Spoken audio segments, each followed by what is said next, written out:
Hello, good evening, good morning, but most of all, good evening to all of you Danish sailing fans sitting out there, and welcome to the Danish National Championship 2021. My name is Thomas Bjørn Lytti, and I'm going to be your championship host tonight. And we're going to see an exciting race. There's already been a whole day of qualification races, and tonight we're going in to the grand final. But who will win it? Who will go all the way? We will see within the next 2.5 hours, or maybe 2 hours and 15 minutes. But I'm not going to do all this all by myself. Please welcome, and I have to say to you, he's maybe more beautiful than me, but he's also more popular and he's more known around the world. We managed to have one of the star commentators of the sailing world to join us in tonight. That's also why we are in English. Please welcome Mr. Alec Wilkinson.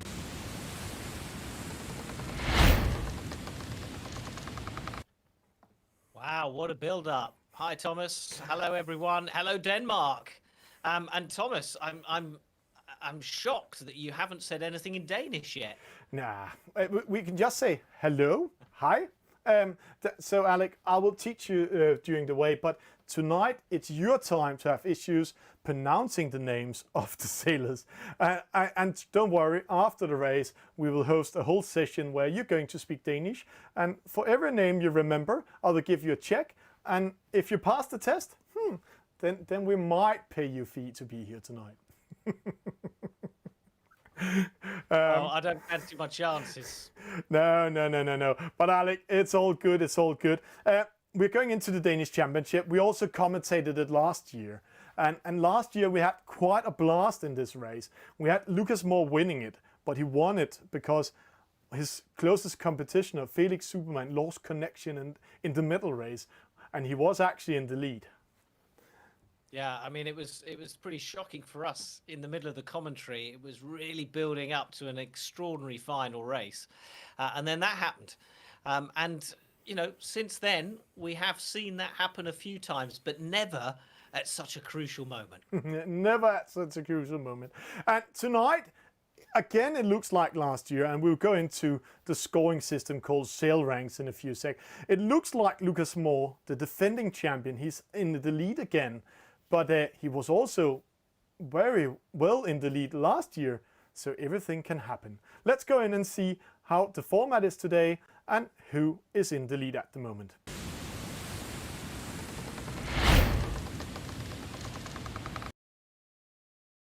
So here we are. This is how they line up going into the final races. We've got 8 races for you coming up, and then the final medal race.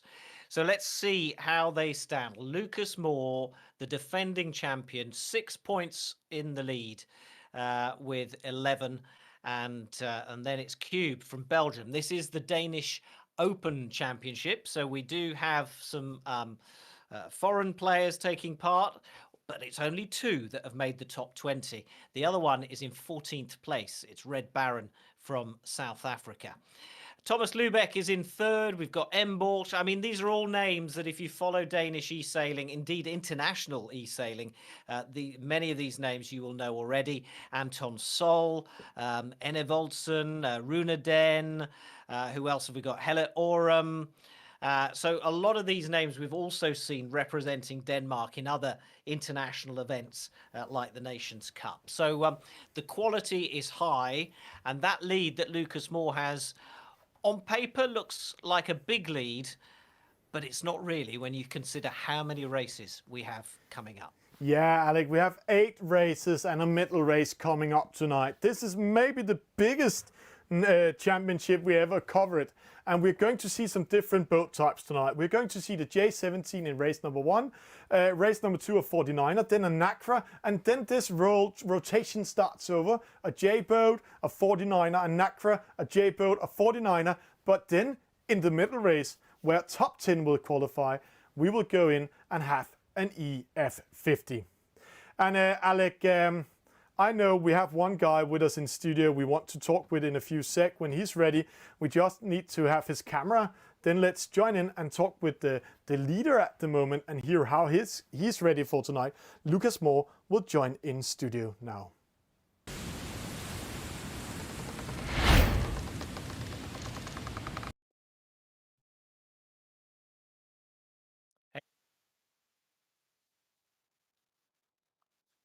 Well, I think maybe we can hear Can him. you hear me? Lucas, he can hear us, but I don't think we can hear him, and we can't see him either. But looking, he's looking ready and comfortable and all set to go for these final races of the Danish Championship. And it'll be interesting to hear what his tactics are going to be going into these races with a 6-point lead, especially when he's being chased by none other than young Cube from Belgium. Lucas, we can see you now. So how are you feeling? Are you confident or are you a little bit worried that there's a lot of racing still to come? No, I'm pretty confident. I feel that I don't know, I'm pretty good at the moment. I think I have quite nice control over the whole fleet and So just tell focusing us, on sailing my own race. yeah, explain to us what you mean by a certain amount of control. I mean, is there anything you can do? Are you worried about, trying to control the sailors behind you, or are you just going to go out and, try and win every race? Well, I think I'll just try sail my own race and just stay out of trouble, mainly. I think that's probably the easiest way to not be in the back. And I managed that quite well yesterday. So I think I'll just continue with how I raced yesterday, and it should be good. How's the competition been so far? Oh, I think it's been really good. It's nice to see so many Danish players still playing the game, even though summer and sailing season is approaching. So I think, yeah, it's been really good so far. And just for those who maybe are joining us for the first time, and for people who don't know these names, can you just sort of highlight names other than yourself to keep an eye out for and to watch and maybe learn from? Yeah, well, we have Deposit Loser, who was second place last year. And then we have his brother, Ben Bork, who is, what's he now currently? I don't know, fourth. And then we also have Thomas and some of the other players who play regularly and join in on our evening regattas we have throughout the winter time. So I think the current top 10, it's all going to be very close racing between all of us. Okay, well, I'm looking forward to it. And again, for those who are new to e-sailing, what should they look out for? What is the thing they're going to learn most about in this competition? I think most of it is going to be where to position yourself on the race course and how to read the wind during the race. Okay, Lucas, that's good stuff. Look Cheers. forward.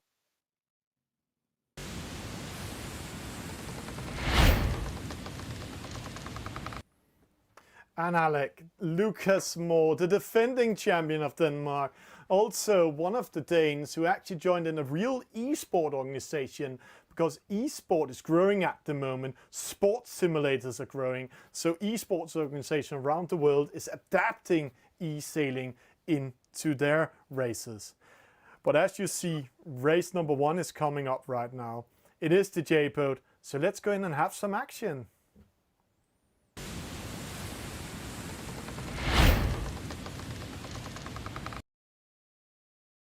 Here we go then. 57 seconds to go to the start. And this is the time in this J70 that we're going to see them sort of jostling for position. You can see the wind reading has now appeared in the top left corner on that radar screen, and you can see them all bunched on this right-hand side. The wind coming from that right-hand side. So it'll be interesting to see. There's a lot of boats, so at some point they're going to have to spread out. But I suspect if they stay this close together, we're going to see a few penalties on the start line. Yeah, and Alec, let's just jump into this 2D mode. For those who are knowing this game quite well, we can see there's a small advantage in the pin end at the mark in the left-hand side and not at the committee boat, because the wind is the favorite there. So let's see if they go to the pin end in a few seconds. Let's get ready. 5 seconds to start. Here we go. The Danish Championship race 1 of these final races is go. They are away. And actually, considering how busy that start line was, that was a very good start from most of the fleet. I was surprised by how few penalties were handed out. Early days yet, but Deposit Loser has started well. The second place finisher in the Danish Championships last year, silver medalist, is out on this near side.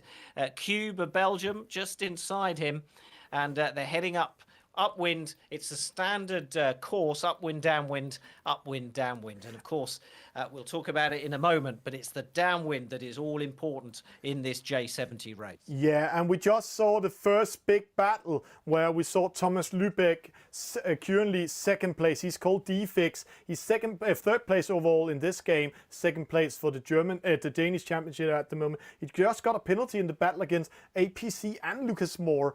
And we are speaking about being in position, the right position to race this race. They're going upwind at the moment. Then we can say, yeah, Deposit Loser, he's in the lead here, but Lucas Moore, he's on the right-hand side. And when he crosses tack towards the left lay line, that's the dotted line, then he might be having the advantage to go in front of them. But it looks hard for Lucas Moore. He's currently 10, Deposit Loser in the lead. So the fleet converging now up towards that top mark. A minute 30 into the race, and they're already beginning to spread out, but it's going to be really busy at the first mark. Is Cube and Den 4, and Cube decides to tack away. He's actually putting a good pressure both on Deposit Loser and also in board, coming from starboard, and he has to ride away, and the other boats knew that quite well. So see, straight away they reacted, bears away, tack towards the left-hand side, and that's actually giving the advantage now to Anton Sol and in Borg. So right now the younger brother is taking over from Deposit Loser. Let's follow this battle. Deposit Loser, here's the cross with Cube. Cube goes behind him. Anton Sol also tacks in. And it was really important, the Deposit Loser, he takes on the attack and picks up a penalty. Enborg and Deposit Loser clashing there. And really, Deposit Loser found himself just in the wrong place. And we're going to see him drop back now because it's going to be tough for him to get back in and round the mark. He just positioned himself badly. Anton Sol coming up to the first mark in the lead. The Borg is going to be second. And it's a battle for third, and just trying to get in there is Cube, but it doesn't work. He picks up a penalty that will cost him dear, and Lucas goes in front of him into third. Yeah, and I could see with that penalty we saw to Deposit Loser earlier before entering this top mark for the first time. There was no brother's love there. It was his little brother in Borg battling it out against him. So Jeppe Borg got that penalty. So he might hit his brother if they're sitting in the same room, because he had a good lead, but then his brother came in and penalized him. Downwind, Spinnaker up, and now the battle is coming in, Alec. And we have this huge white zone in front of the boats. It's called the wind shadow. It is the wind shadow, and this creates turbulence. It creates almost a no wind area, so it slows down the boat in front. And if you get the boat in front in just the right place, you can slow them down by a good 2 knots. So this is where the overtaking happens. I should say Deposit Loser, though, managing to stay in that 7th place, has done really well after that early attack on the first upwind leg. But you can see they're traveling a lot faster downwind now. They're almost at the bottom gate already, and Anton Sol still has the lead from Lucas and Borg. Yeah, and it looks good for the young Anton Sol. As I remember, he's from Præstø. That's one of the names you're going to learn today, Alec. That's a really good Danish name. And he's coming first to the gate mark here. And right now it looks like he's putting into the favorite side of the gate mark. We can see that on the dotted lines. If you see, there's like a zone in between the marks. The one that's smallest is the side that's best to round. And then we can see Enevoldsen going opposite, preventing to get a penalty, but he's taking the long route around the gate marks. Mothership coming in, but a lot of penalties, Alec, in this mark rounding. Yeah, a lot of penalties. I was surprised how few there were at the top mark, but it was payback time for a few of those sailors. Now, Anton Sol doing really well on this upwind. He's really stretched his lead, 40 meters on the second place. So Anton Sol, who usually sails a J70 in real life, is really enjoying sailing it here virtually. And 5 knots, 5.4 knots. He was just slowing there because of his tack. He's speeding up again. But right now, the fleet bunched up in the middle of the course where the wind is looking lighter. So they're now beginning to try to move to the left-hand side, to this left ley line where the wind is, or the colour of the water is darker, which signifies stronger winds. Yeah, and I'm really glad you mentioned it, Alec. The dark color, strong wind, light color, light wind. And right now there's very light wind in the middle zone here of the race. But let's see here, Lucas coming in. But there's a very interesting battle, Alec, for second, third, fourth, fifth. They are very close to each other, maybe also sixth. So everything is open. Right now we see Thomas Lubeck is taking over the lead according to the server on Anton Sol, but I can see with the bare eyes and also calculate that he's too far away, but he's going to battle for second, third and fourth, rounding that top mark, taking a chance going to the right hand side into lighter wind and a little bit against the wind, so maybe he did a wrong tack there. Just 20 meters separating 6 boats behind the leader. That's how close it is. And now we're seeing them come up to this top mark, and then it's the final leg to the finish line. And who is going to be out in front when they reach the top mark? Anton Sol begins his approach. Bork in ahead of him, side by side. Who's got the advantage? It's Bork just ahead. He's got his nose ahead on the inside, and he's going to round that mark, given plenty of space from Anton Sol. Sol playing it safe, playing it gentlemanly around that top mark. APC in third. And yeah, I mean, what a comeback from Emborg, eh? 70 meters behind earlier on in that leg, and now out in front.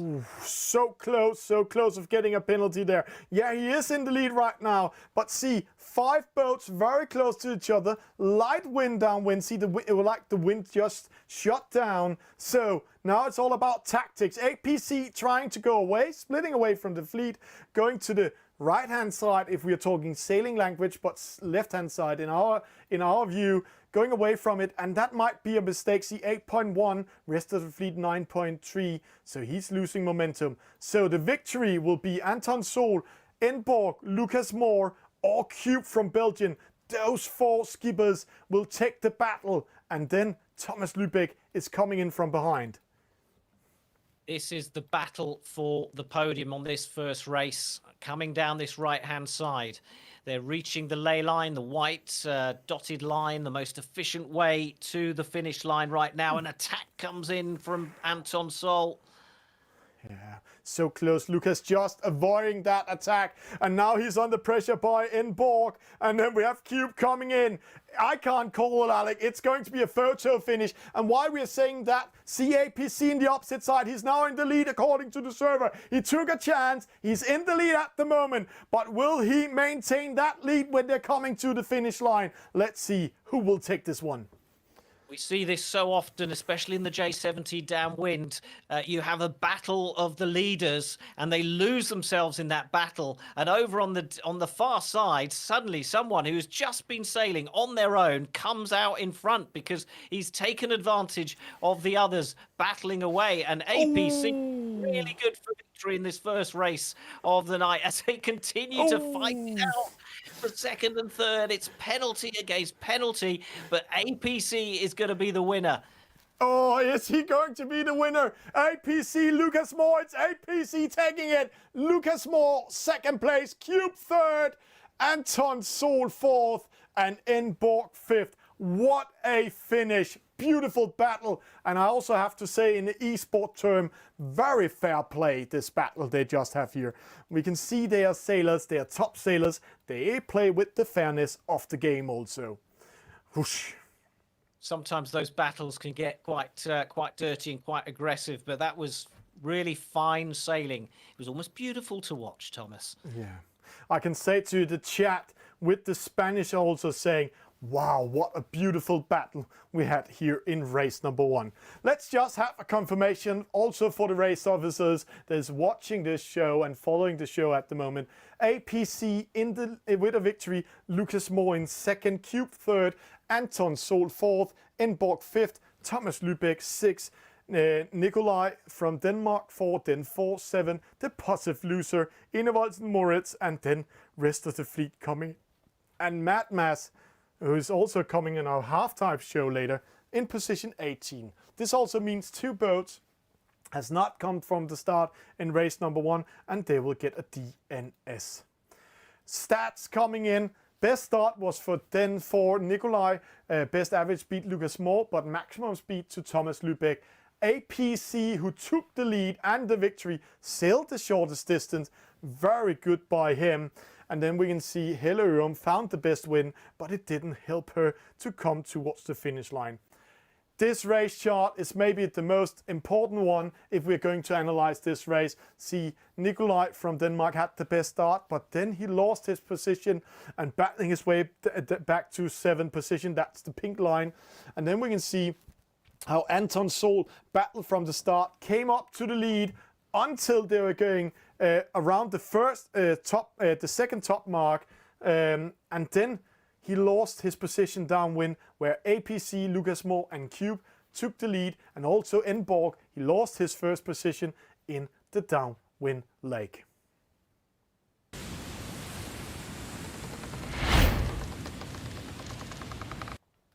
Wow. Some real quality sailing there, wasn't there, Thomas? And if that is an example of what we're going to have all evening, it's going to be a fascinating show tonight with some really close racing. And we should, remind everyone that we are seeing that not just the top sailors in Denmark, but they are internationally some of the top sailors as well.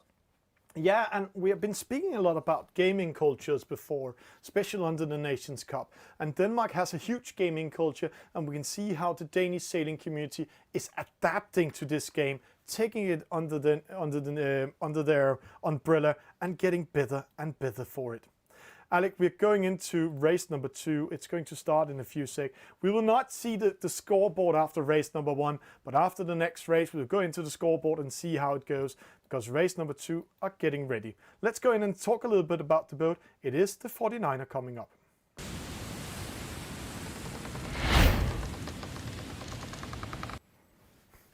Well, the 49er, one of the fastest boats on the Olympic circuit, and it's one of the fastest boats, funnily enough, in e-sailing as well. Normally a two-man crew, but obviously it's one for each boat here in e-sailing, and it makes for some fascinating racing. It's really fast, so don't blink or the race is over. It'll be interesting to see how the sailors who did really well in the J70, how they adapt to the 49er, because it's a different sort of boat. It's a very different boat, and in the J boat we talked about you winning this downwind.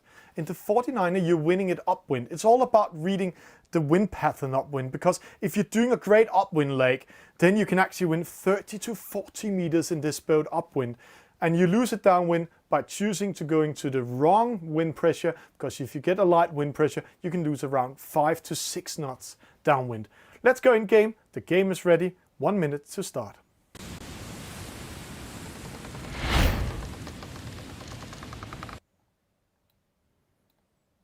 Here we go then, 50 seconds to go. Race number 2. We like it when it's fast and furious, and the turnaround on these races are really quick. There's no hanging around. We have a half-time show as well to look forward to, all in Danish. We'll tell you more about that after this race, because let's now follow this pre-start. It's 28 seconds or so to go. Now, it looks a fairly even breeze across the course. That's up the middle of the course. But see, Alec, there's a little bit favored side of the committee boat in this view. You can see how the committee boat is a little bit higher up than the pin end, so we'll see a huge battle for position there. Yes, we are, and that's exactly what they're doing. They're collecting there with 4 seconds to go. Some of them have timed this absolutely perfectly. They are go. A few penalties picked up, but I'm not sure any of them were over early. Anyway, we have a breakaway on this right-hand side with APC, our previous winner, heading towards that right. But more or less, at the moment, the breeze is looking a little bit stronger where that fleet is, on where the fleet on the left-hand side, on the far side of this screen is. Yeah, and we can see, according to the computer, Inborg is in the lead. But the reason why we are following APC and Lucas Moore is because they are in a very good position to cross in front of Inborg. And right now, the mothership, what a race by him. He's taking the lead, but this is very important. Oh, Lucas Moore getting a penalty there. The overall leader, Helle Ørum. She is also on the national team. She was that at the Nations Cup, where Denmark went all the way and became fourth.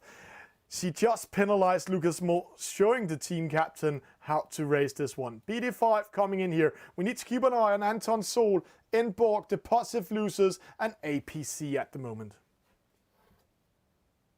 Yeah, they're more spaced out than they were in the first race, and you can see how much faster they're moving, which means the slightest mistakes cost you more time and more distance.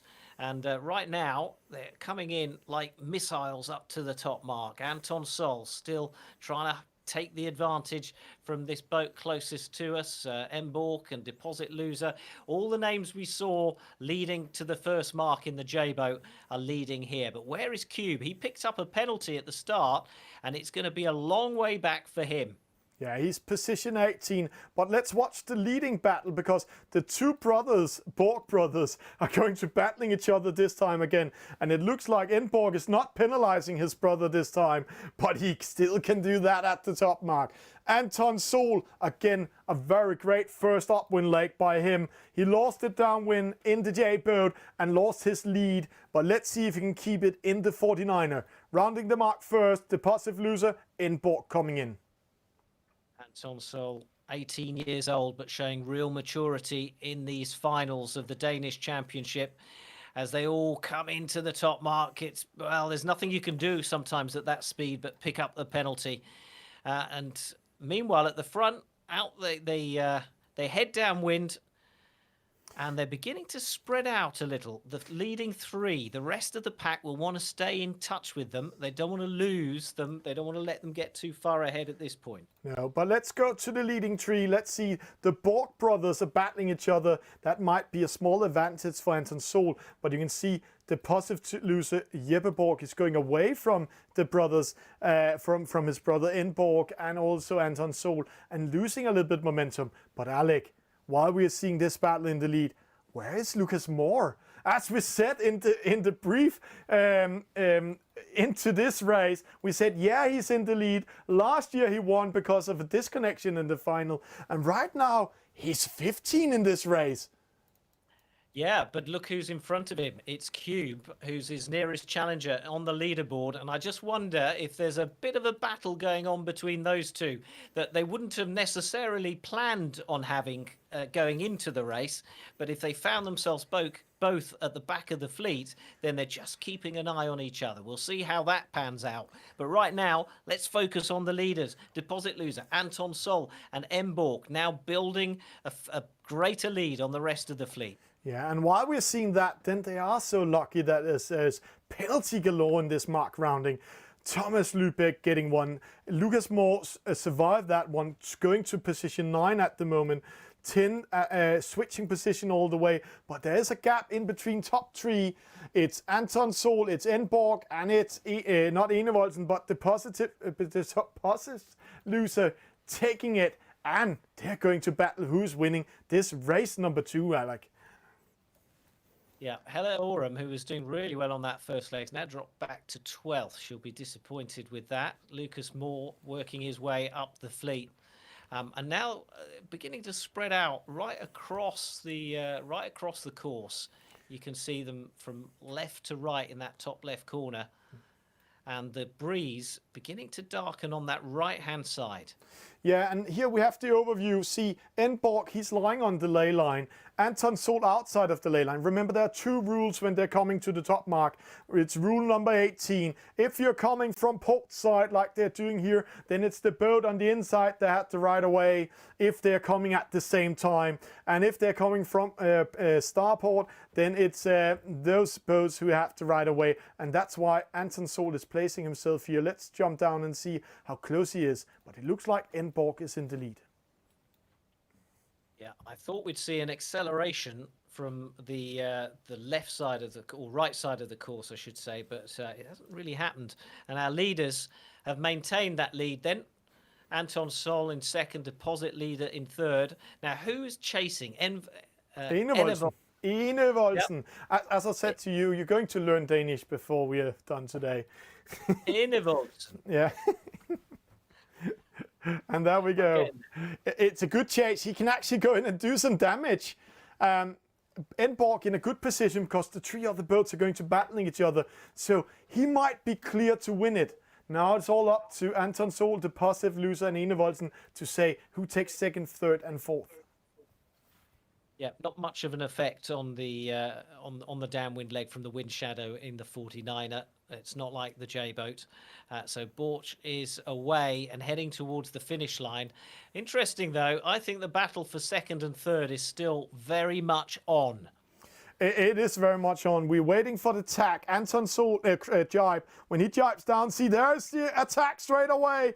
He's taking the wind shadow to Anton, but Anton doing well, going in front of the Deposit Loser and switching positions. Wow. Great move. Great move. I think Deposit Loser there decided that he wasn't going to take second, and maybe he was just better off defending his third place. Oy, Look at the mistake. man and Anton Sol. What was he doing? No, he tried to go in front of the Deposit Loser, but mistimed it. Lost his second place, dropped to fourth.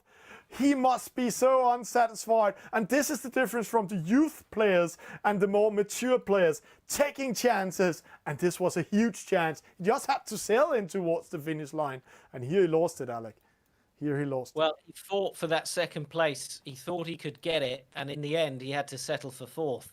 Yeah. So that was a tactical rush to the head, rush of blood to the head for Anton Sol. Yeah. And then we see Lucas Moore coming in 11, Thomas Lubeck in 13, Cube in 15. Alec, this race, this regatta, this Danish championship is full of surprises. Let's see what happens. I think Lucas and his teammates has a little bit nerves on today. It is a Danish championship. Result, Enborg with a victory, Deposit Loser, his brother in second, Enevoldsen in third, Anton Sol in fourth. BD5 coming up in 6th, his best result today. Helle Ørum in 9th. APC, the winner of the previous race, in 10th. Lucas Moore 11. Lubeck in 13. Cube in 16. Wow, Alec. Really changing everything. Borg had the best start and kept his position up there. But this is very interesting. See how Anton Sol upwind did a great job upwind in the first leg. And then him, Enborg, Deposit Loser, Enevoldsen battling it together all the way. But Anton Sol took a chance and lost his second place overall.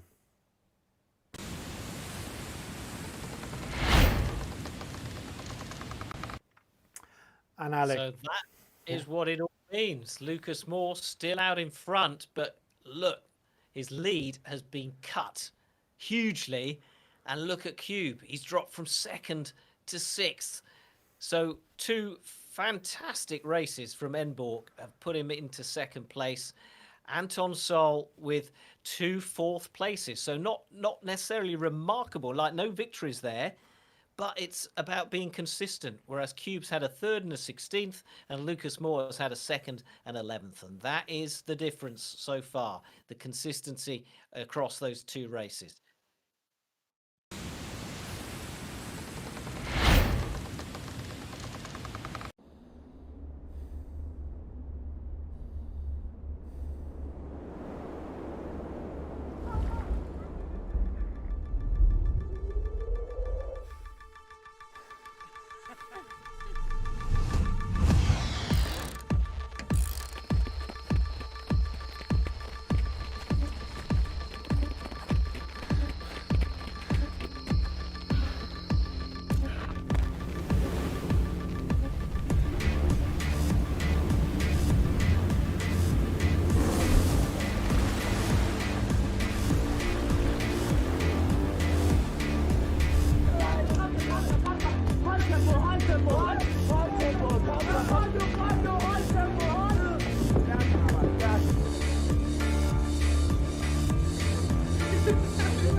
Wow, Alec, this Danish national sailing team, I have to say, if I was younger and I was a sailor, I would do everything to come on that.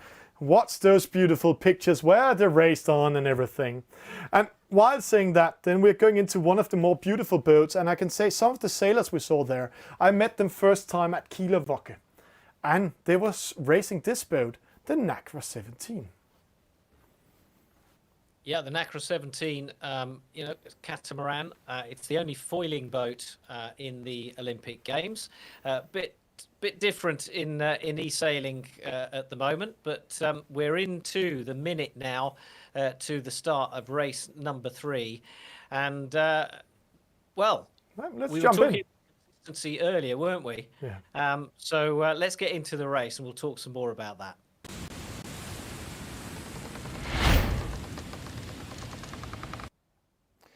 And Alec, now let's just start here in 2D mode. You can see it's a reaching start. And what is the difference from a reaching start and the classic upwind downwind leg we have been seeing in the 2 first races? So, I mean, basically, it means that you can start almost faster, and then you come into, if you can imagine a Formula One, a Grand Prix race, they all start really, they start off the grid and they build up speed, and then they head to that first corner, and then sometimes it's chaos, and you've really got to be careful. Well, that's the same here. They've got a reaching start. They go a few meters out to that mark, and then it's a turn. And right now we are go in this Nacra 17.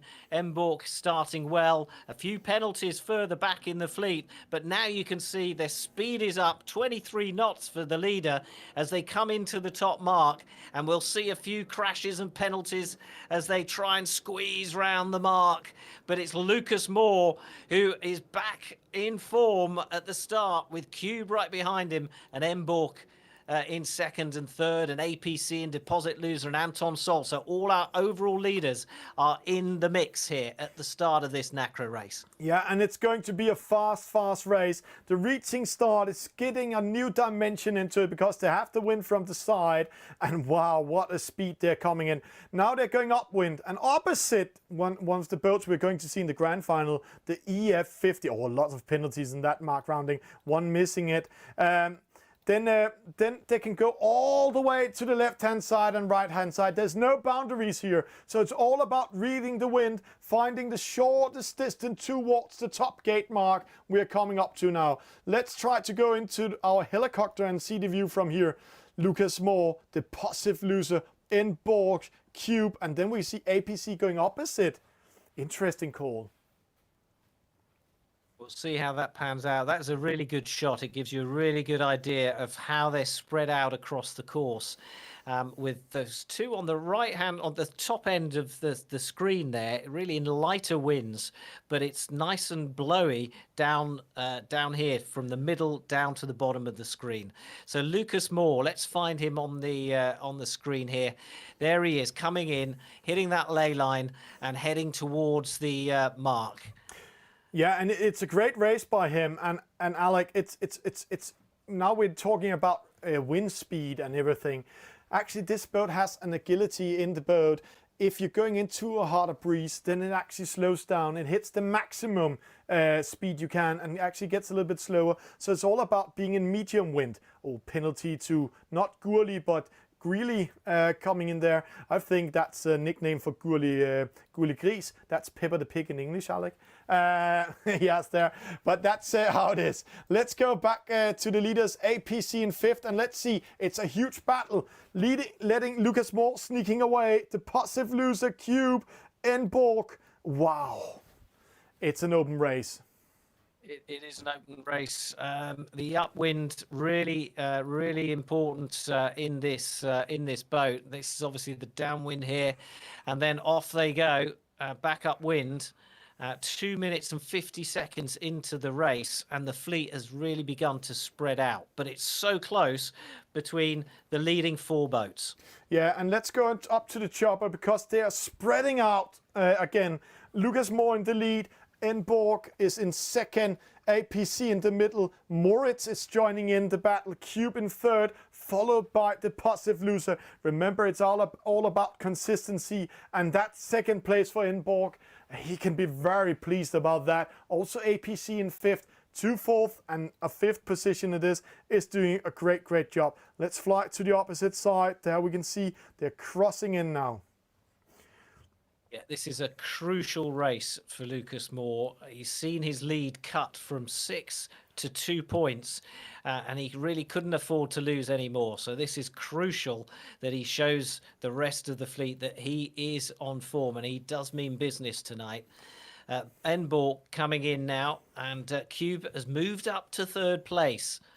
Yeah, Enborg was so focused on taking on Lucas that Cube, the positive loser Jeppe Borg, has a chance to get close to him. So now we have Lucas Moore. He can race away, take the lead, and then we have 4 boats battling for the reach mark they're racing for now. And then coming in, no, the positive loser going opposite, losing momentum. This means APC takes 4th. It couldn't be better for him. But now they're racing for the reach mark. But this is a battle for 2nd and 3rd. Who will take it, Alec? Well, I think the victory is definitely Lucas Moore's, but 2nd and 3rd. 2nd is going to go to Enborg. There's nothing Cube can do now. And in comes 4th and 5th. APC just ahead of Deposit Loser. So that final gate where Deposit Loser split away didn't pay off. That move didn't pay off for him. Here comes Grill. And yay. And, well, they're all zooming in now towards the finish line. Anton Sol way back in 15th place. So again, that consistency gone for him. Hella Oram coming into the finish.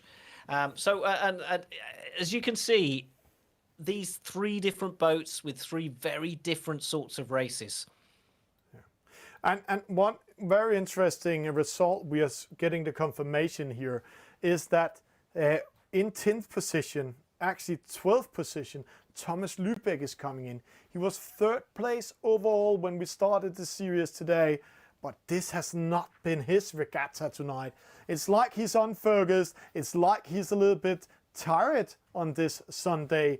Maybe next time he has to go a little bit earlier up and be ready. I know he is a carpenter in his real life, so he's used to be fresh in the morning. But Lucas Moore in the lead, Enborg in 2nd, Cube in 3rd, APC another 4th position, the positive loser in 5th, Moritz in 6th, BD5 from Sønderborg, Brian from Sønderborg in 7, and then we have Gurli in 8, Tatø 9, Enevoldsen, and rest of the fleet coming in. Cube had the best start, but Lucas Moore rounded the mark best. Enborg, he was actually on the inside when we came up to the mark. He sailed the shortest distance, but he didn't catch the wind. So it was ending up Lucas taking the victory, and Enborg couldn't capture him that way. Cube defended his 3rd. APC won that 4th because of the positive loser making a mistake at the top mark.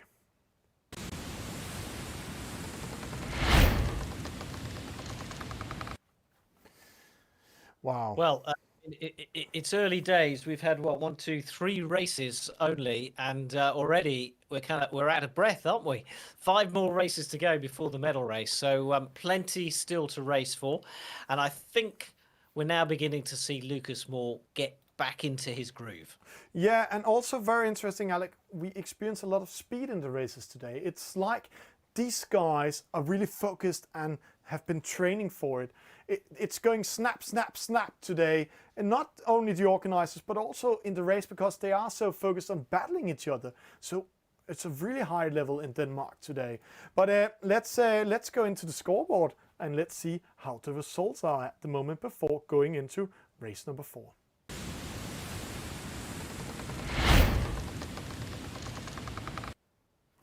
We're still waiting for the NACRA's results. They're coming in there, Alec.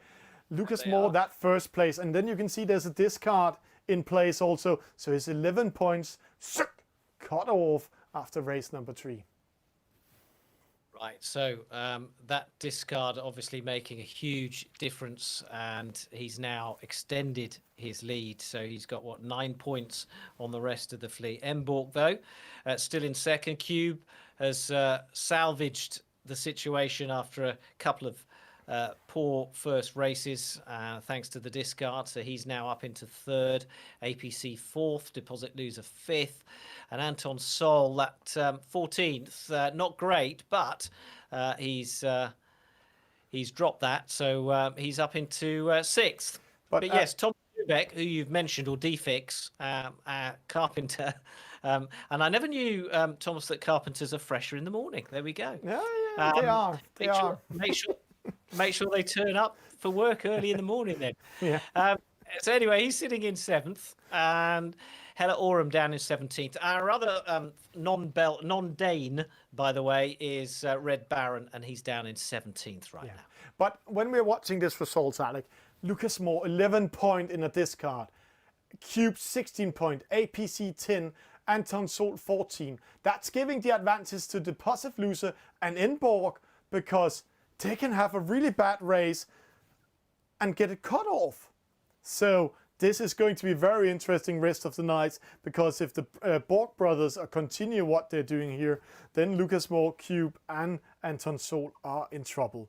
Alec, race number 4 coming up, and it is the J-boat we can see here. So let's jump in game.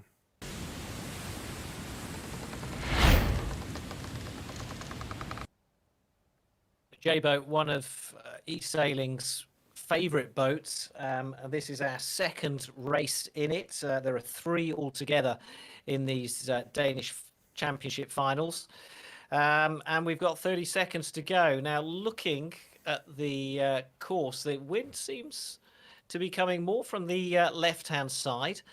They're gathering in the middle of the line, and some of them choosing to come slightly more towards the committee boat, but it's obviously that middle bit of the line that they want to be at.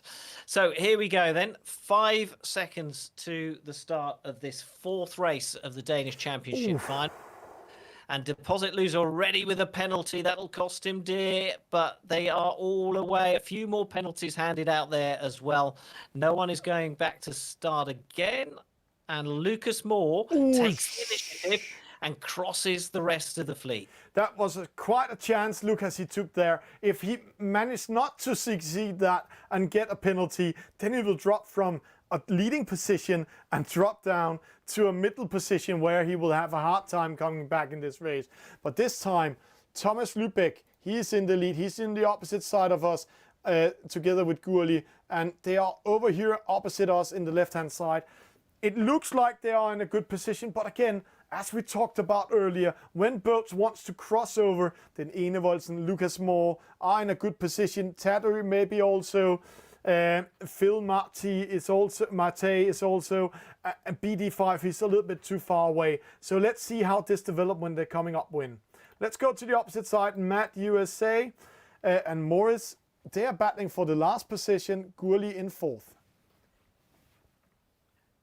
Yeah, all choosing to go up this up the middle of the course, and we'll see. I suspect they'll all come into the top mark together in this J70. But early days, it's race number 4 of this Danish Championship. It's supported by the Danish Sailing Federation, which is absolutely great, because they've been behind it 100%. And right now, it's Danes. It's an open championship. So if you've just joined us and you're wondering why there's a Dane and a South African, they are the foreign qualifiers in this open. But it's very much a Danish championship, and it's very much under the control of the Danes right now, as Enna Volsen was harried away there by, I think it was Tato, was it? But Thomas Lubeck and Enna Volsen and Lucas Moore, those 3 boats with the red sail, now challenging for the lead as they come up to the top mark.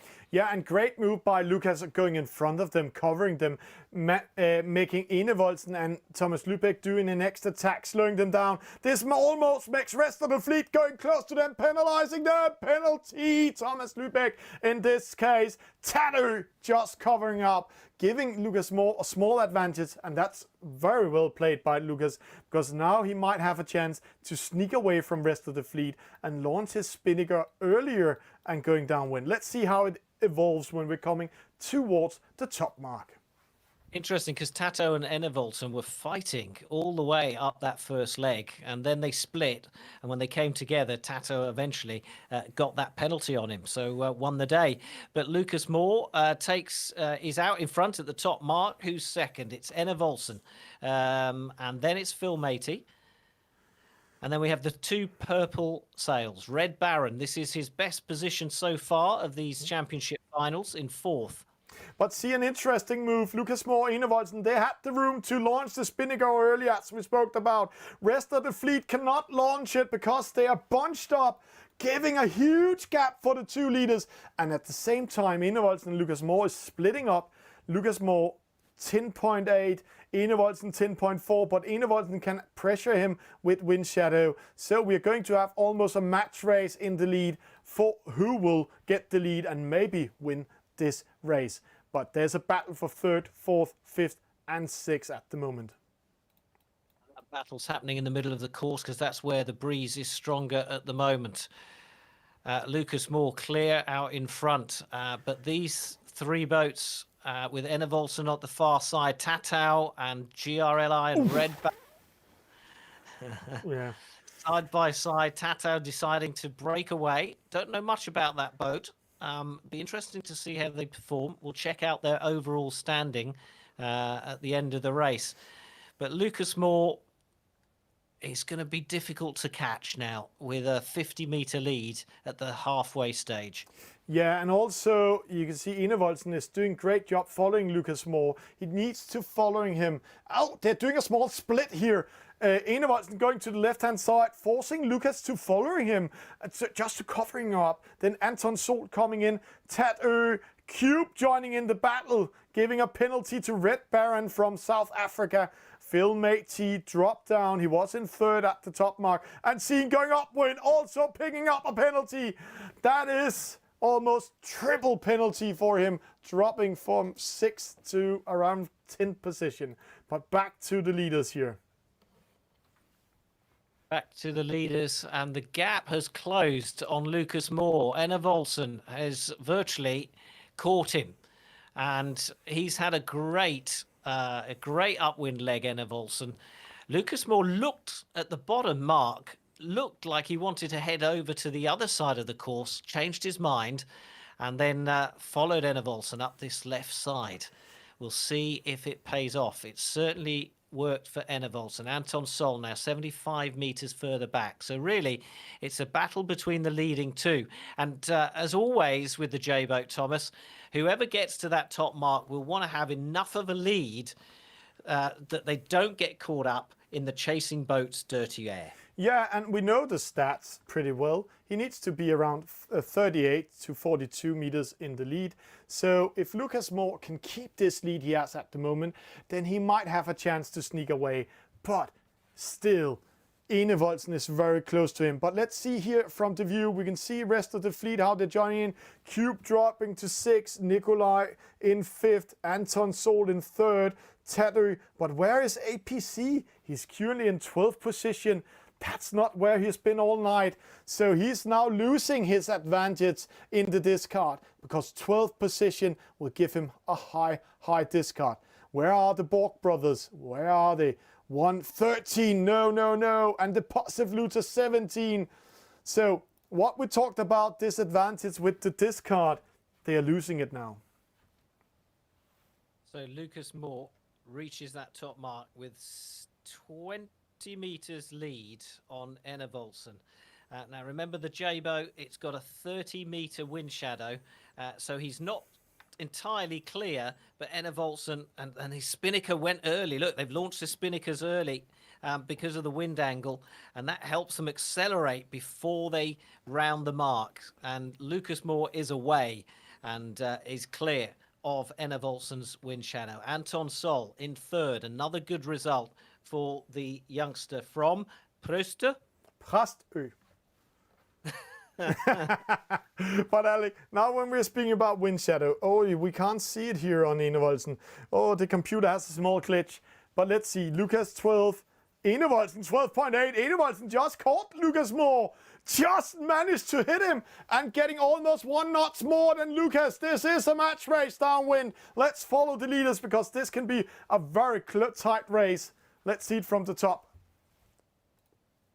So 12.6 knots and closing 11.3. Well, there we go. My prediction was completely wrong. Can Lucas Moore hold on? How far is that finish line? There is time. There is time for Enevoldsen to close in and catch and go ahead of Lucas Moore.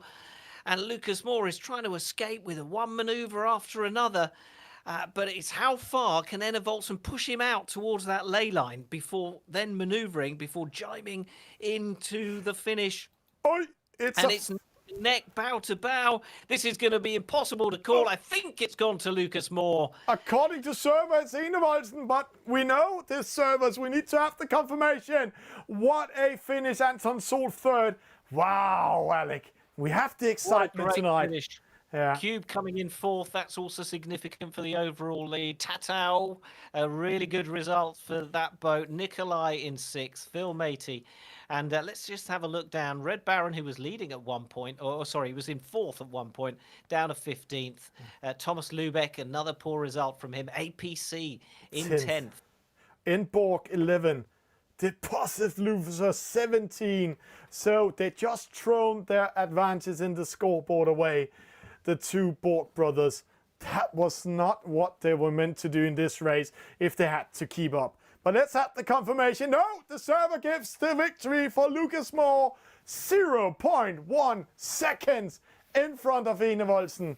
It couldn't be closer. So Lucas Moore winning this one in front of Enevoldsen. Anton Sol, another great performance in top 5 of third place. This is his night in top 5. Cube 4, Tattoo 5. And then when we're scrolling a little bit down, in Borg 11, Thomas Lubeck 12, Helium 13, Deposit Loser 15. So they are throwing away the way they could do it. They're throwing away their advantage tonight. Stats, Tattoo best start, 0.5 seconds towards the starting line. Phil Matey, he sailed the shortest distance. Deposit Loser, a lot of penalties made him lose this race. 7 according to the server. I think Moritz might be 5. And then we can see how Enevoldsen and Lucas Moore battling it together. And so close, Enevoldsen took the lead and 1 point away from Lucas Moore. We will be back with the scoreboard in a few seconds.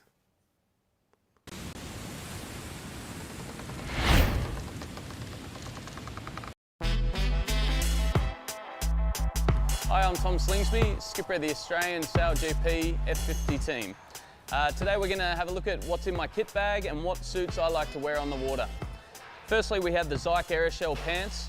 These are what I like to use in training often. Sometimes I want to get in and out of my sailing gear quickly and I don't really want to wear a wetsuit, so I use the Zyk Aeroshell pants.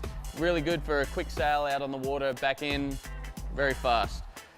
Secondly is my favourite suit on the market. This is the Zyk Super Warm. I use this in colder locations such as San Francisco, New York, and here in the UK. Extremely comfortable, very warm, also water resistant. This has been my favourite suit in lasers and now in the F50. Next we have the Zyk Dinghy boot. I like this boot, lightweight, plenty of grip, laced up so you don't have to worry about zips breaking on you. Lots of grip, and I use this all the time on the F50. This is the only boot I use. Plenty of grip to cross the boat quickly. I love that boot. Next we have the Micro Fleece Zyk suit. This one's more for your warmer weather conditions. This is the suit I wore in Sydney, and hopefully I'll be using this in Marseille at the end of the year. Warmer conditions, a little bit lighter than the Super Warm, very comfortable, and there's no restrictions at all. It's very stretchy and you can get across the boat with no restrictions. Finally here we have the Zyk Eco Suit. This is almost identical to the Zyk Microfleece suit, but it's made up of recycled plastic bottles. That's something I'm extremely passionate about, and I'm fortunate that Zyk are leading the way in the marine industry for a eco-friendly suit, so I can't wait to get this on at this regatta. So that's what I have in my kit bag. We're very fortunate to have Zyk on board. They make the best sailing gear in the world.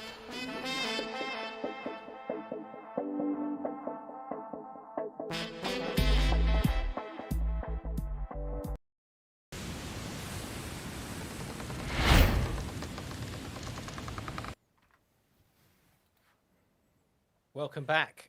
This is where we are after 4 races so far. And Lucas Moore of Denmark is still out in front, but his lead is growing all the time. Cube of Belgium is in second. So 15 and 27. That's the difference between first and second. Emborg in third on 28. He slipped a point in that last race. Anton Sol down in fourth. And APC, well, we talked about consistency earlier, and his problem is that he's had 2 10th places despite a victory in fourth place. So that's seen him drop to fifth. Yeah, So, Alec, but let's see what real happens. shuffling of the Yeah, track. we are going into race number 5 and it's almost ready. 30 seconds to start. So let's have some action in race number 5.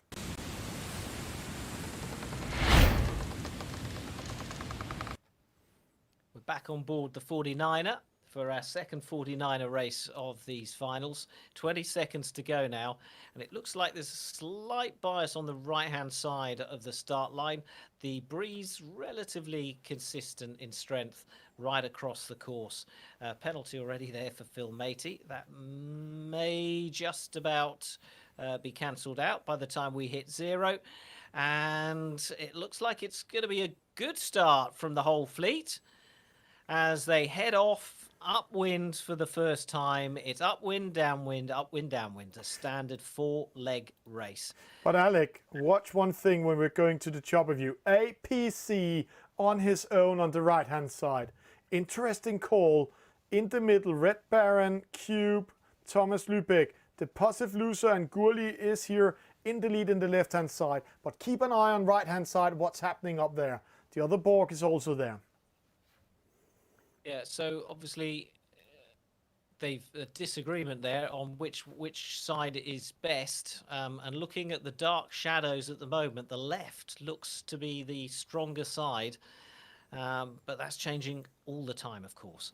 At the moment, it's Grulli, or GRLI, out in front. Nikolai second, Deposit Loser in the mix as well. Be interesting to see if he can come back and hit the same form he had in the earlier races. But see here, Alec, we have to jump almost 1 kilometer to the opposite side. APC, as I said, keep an eye on the right-hand side. He's now taking the lead, but is he too far away when he's crossing opposite? So let's see how it goes. Yeah, he's got a couple of tacks at least to get around that top mark, and the others are coming in fast from the left. But let's see, it still looks like he's in the lead, but we need to do a 360 around him. Oi, oi, oi, and Borg is maybe in a better position up here, but let's follow this one. The Positive Loser, he's going in front of him, he's going in front of Red Baron, Anton Sol, Cube, Thomas Lubeck, so he's in a good position. But let's jump up here, Borg, he's doing the same trick, just a little bit later together with Tattoo. Who will take this one? Who will go all the way, Alec? Well, Tattoo had a poor first few races, but we're really seeing that boat back in the mix in these last couple of races. And it's Tattoo that will tuck in second place. But what a great first leg from AP. What? He doesn't just round that top mark first, but he has a fair lead on the second place boat. Penalties for Red Baron and Anton Sol as well. Yeah, and we just saw a great race by the Positive Loser coming on the inside. Just uses the room Tattoo left for him to take second place going downwind. Borg coming down, Lucas Moore in 5th, Gurley in 6th, Phil Matey in 9. Wow, Red Baron. All of them coming in, but top 5 is already ready to battle. APC under pressure. The Positive Loser, Tattoo doing a great attack. Borg coming in. The other Borg brother, Borg. And then Lucas Moore, he just watch everything from behind. Just getting ready to time an attack so he can join in and take it away from them. Yeah, fascinating race panning out, developing at the start of this, at the front of this fleet. APC, then Tatau and Deposit Loser. And Tatau holding the line. And I was just looking at this pink sail, Deposit Loser, suddenly went off to the right-hand side, went further out of the ley line than the others. and presumably he's going to take this, as we're looking at it, this left-hand mark. Yeah. Maybe not. Wow, Yes, it does. another great rounding. He might take the lead there, Alec. He does. That's a second great rounding by him, but he's used to be under pressure. Jeppe Borg, he was in Barbados for the gold match race, the Gold Cup up there, where they surprisingly had Denmark becoming fourth. And here he's really showing his skill, taking chances, getting close around the marks. Great job by him. Yep, so Deposit Loser doing a great downwind leg, and APC coming in second place. Lucas Moore, I haven't spotted yet. I think he's down the fleet. He's there in the middle, hiding. He's in fourth at the moment. Oh, I see. There he is. He's just scrolled out of sight on that leaderboard. I was wondering about that. Right, Thomas Lubeck then in sixth. We need to see him sort of kickstart his campaign again, because he's had a couple of poor performances across there between Lucas Moore and Borg, and APC, I should say, for third and fourth place. Yeah, and it was very important win for APC that he didn't get the penalty, because now he can come back on Lucas. This is very close. Oi! Lucas tricks him! So this is the difference of being a top E sailor and sailor. Makes a trick, make APC doing attack too early, and now they are in the battle again. But Lucas drops down to 6 because of this battle. Tattoo, Deposit Loser, Borg, Thomas Lubeck leaking away, while APC and Lucas Moore are battling for positions. Yeah, what I love is the battles within the bigger battle, because these guys sail against each other all the time in practice, in training, in other competitions. So there are all sorts of little rivalries going on within this championship. But what a great position for Tattoo in second place. Did you see what happened? Lucas Moore made another trick in the game. He didn't entering the mark rounding zone from port side, but sailed around it and then enter it from starport. And when he just timed that well, APC sailed into him and got the penalty and slowed down. That is so amazing job by him, creating a gap for top 5, but in the lead, Deposit Loser. Rules slightly different in e-sailing sometimes, and if you know the quirks of the game, it can help, and that's what's playing hours and hours at the top level like Lucas Moore does. That's what it does for you. It brings that knowledge and experience to you. But right now we're watching the leading pack head towards that finish line. Deposit Loser out in front and all clear. But what a battle for Tattoo and Borg in second and third. The two remaining podium places up for grabs. There's a split there now. Borg decides to go wider to try and get away. But, well, with the... as we've said, you know, the wind shadow not as big an effect with the 49er. So it's victory for Deposit Loser, and a really important victory that is for his overall campaign. But Tattoo, is it going to take second place? He is. Borg takes third, and in fourth place, Thomas Lubeck. Yeah. So we've seen some of the sailors. Lucas dropping down. 2 boats going in front of him. APC, Enevold, Lucas drops to 7. What a disaster! He forgot to watch over his back. So sorry, Alec. That was just one of those developments we love to see. That's a mistake we normally don't see Lucas doing. Having talked up Lucas Moore and his experience in e-sailing, he pulls up really well, like you say, he didn't watch his back, and they sneaked past him without too much of a challenge. But there we go.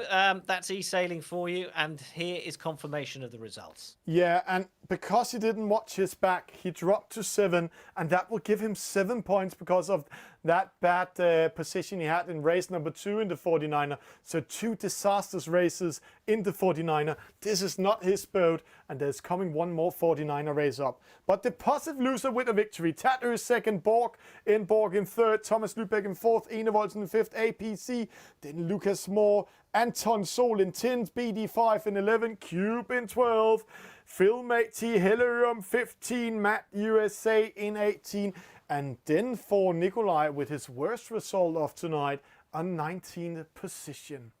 Watching the stats, Gurley had the best start, Deposit Loser best average speed, Matt USA sailed the fastest, but it was Enborg sailing the shortest distance. And then we can see that Thomas Lubeck did 16 jibes, meaning he's slowing down 16 times downwind, maybe to be more aggressive. We can see how he was winning downwind. In the first downwind leg, he came from 10th to 6th position. So he used all those jibes to attack all the players in front of him, and he won in the last end and coming in 4th. Well done by Thomas Lubeck.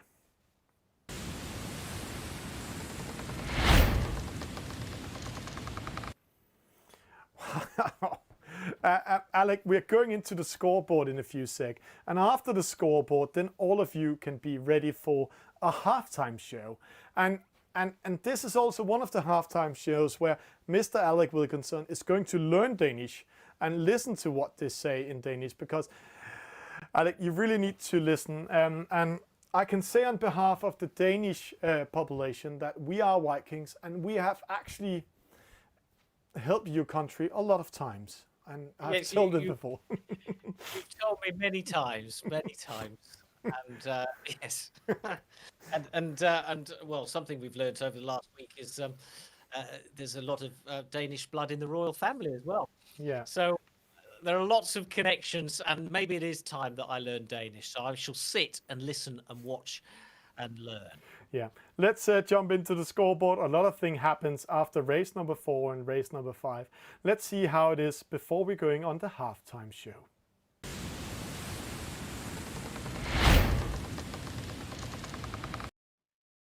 Oh, there we go. Lucas Moore now well ahead of Enborg. But look at that. That result, 12th place for Cube, has dropped him down to 3rd place. And so Enborg looking good for silver at the moment with an 8-point advantage over 3rd place. Deposit Loser in 4th, and APC in the end working his way up to 6th in the last race means he's 5th overall. Anton Sol drops to 6th. Yeah, and quite interesting, Alec, which if we just analyze a little bit, Lucas Moore 7 points. So all position, there's worse than 11 position, he's getting those points. The same thing is happening for Enborg. So right now, those two are battling for consistency, and Enborg just won 4 points on Lucas in this race. Cube will also get all the points he's scoring in the last 3 races, and the same for Deposit Loser, but he just, with that victory, pushed himself up in top 4 and number 3 overall in the Danish championship. So the two Borg brothers are in top 3. They are 2nd and 3rd. So maybe there are 2 podium positions for one family. But let's see how that goes. And with that said, Alec, let's get ready to rumble. Let's go into the halftime show. I will just see if the guys are ready. So I will jump into my studio and see if the guys are ready. I'm just getting a thumb up. So instead of going into studio, let's have some halftime show.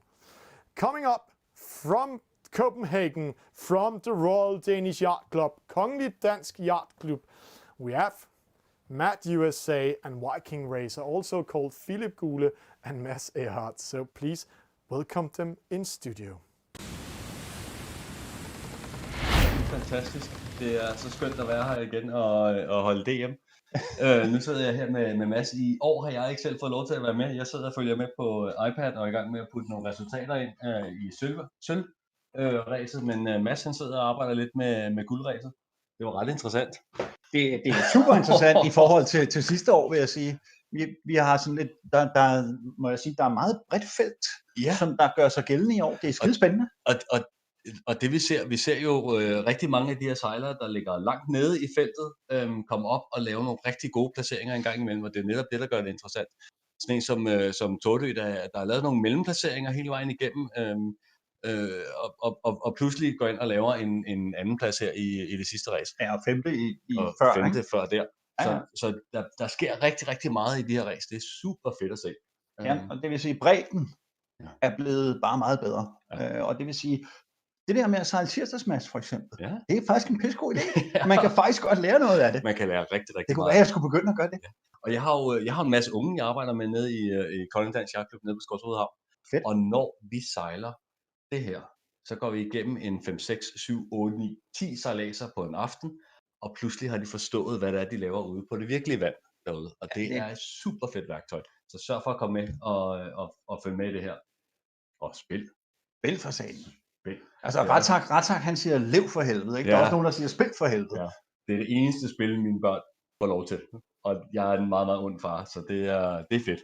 Det kan godt være, altså på mine resultater kan det godt være, at jeg skulle spille lidt mere, kunne jeg sige, her i Guldfloden. Det gik lidt bedre i går, men hvad hedder det? Og så kan jeg jo se, men jeg har stadigvæk et lille stykke op til min ærkerival Helle der, og Helle og jeg, vi ligger jo og ligger rigtig, rigtig godt. Vi er rigtig, rigtig tæt, og hver gang vi møder hinanden på banen, så er der sådan lidt dæk, så skal man lige dække hinanden lidt, så bliver resten af feltet, det bliver ligegyldigt. Ja.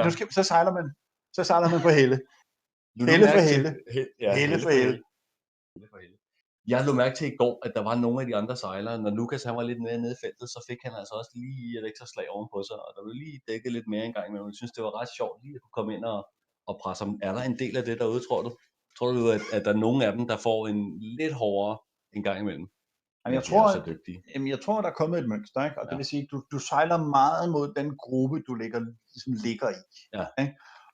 Og for eksempel, hvis jeg kan slå på toppen af Lukas, jeg tror ikke, det er det vigtigste for mig. Så tror jeg, at det er vigtigere, at jeg kigger på The Mothership, eller Helle, eller nogle af dem, hvor jeg sådan tænker, det er dem, jeg lige kan flytte mig en placering op eller ned efter. Ja. Så jeg tror, alle sammen sidder med den lille computer her, følger med i stillingen, og ligesom tænker lidt strategisk, hvem skal jeg dække?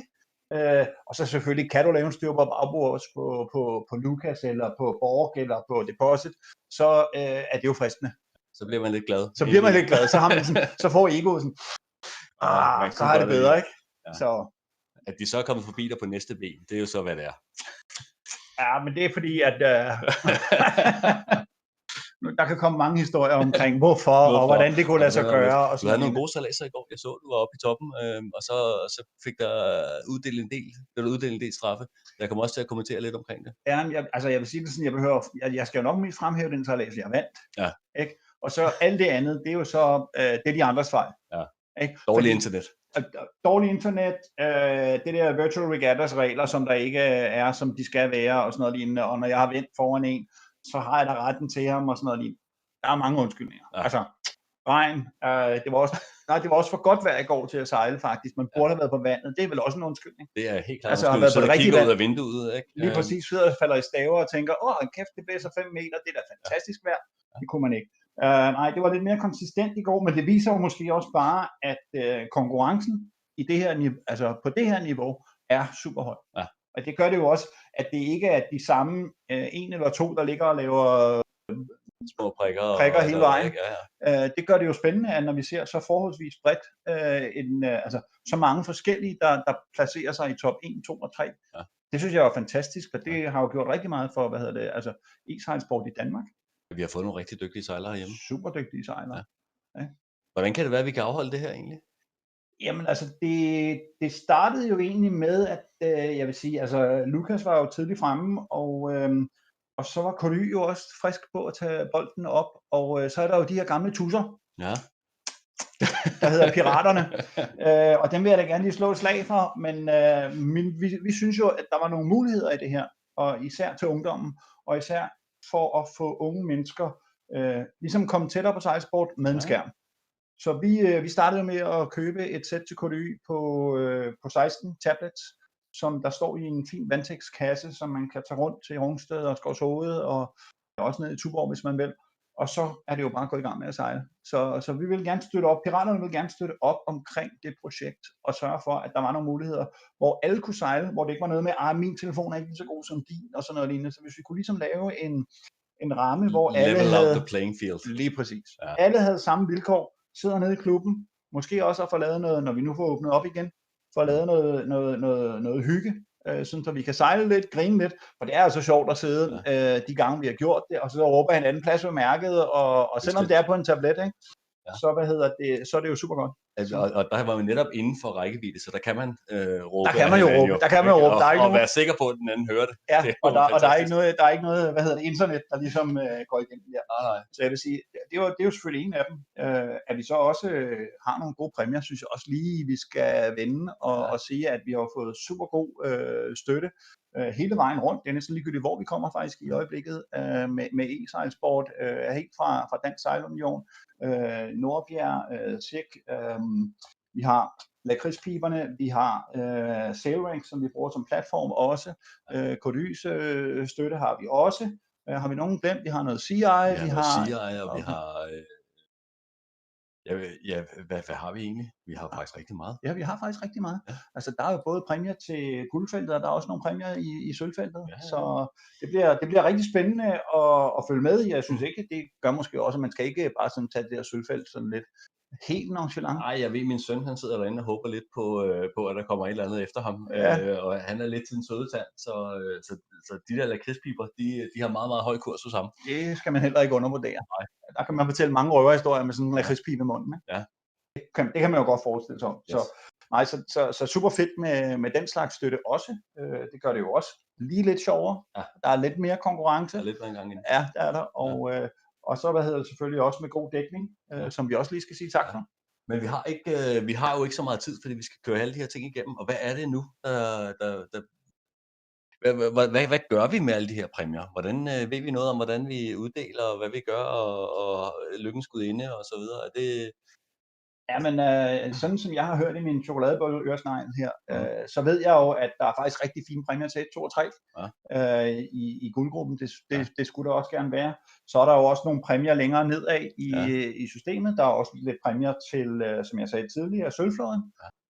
Og det er sådan helt præcis, hvordan det er delt. Jamen, altså jeg har hørt, og i sejlsport, det er vel egentlig ret godt, hvis man er over 1000 kroner for en præmie, så er det vel ganske fælt. I sejlsport i Danmark, det er over 1000 kroner, så er der noget lige, der tror jeg ikke, der er noget lige nu, der er bedre end os, eller højere i så skulle man lige have fået tiltusket sig en plads på hvad hedder det, CLGP-holdet, men det er jo en håndfuld. Det er jo, det er jo. Så der kan vi ikke alle sammen få lov til at være med. Nej, gerne. Det kan vi ikke. Men altså super fine præmier fra hvad hedder det, fra DS's shop og fra Nordbjerg.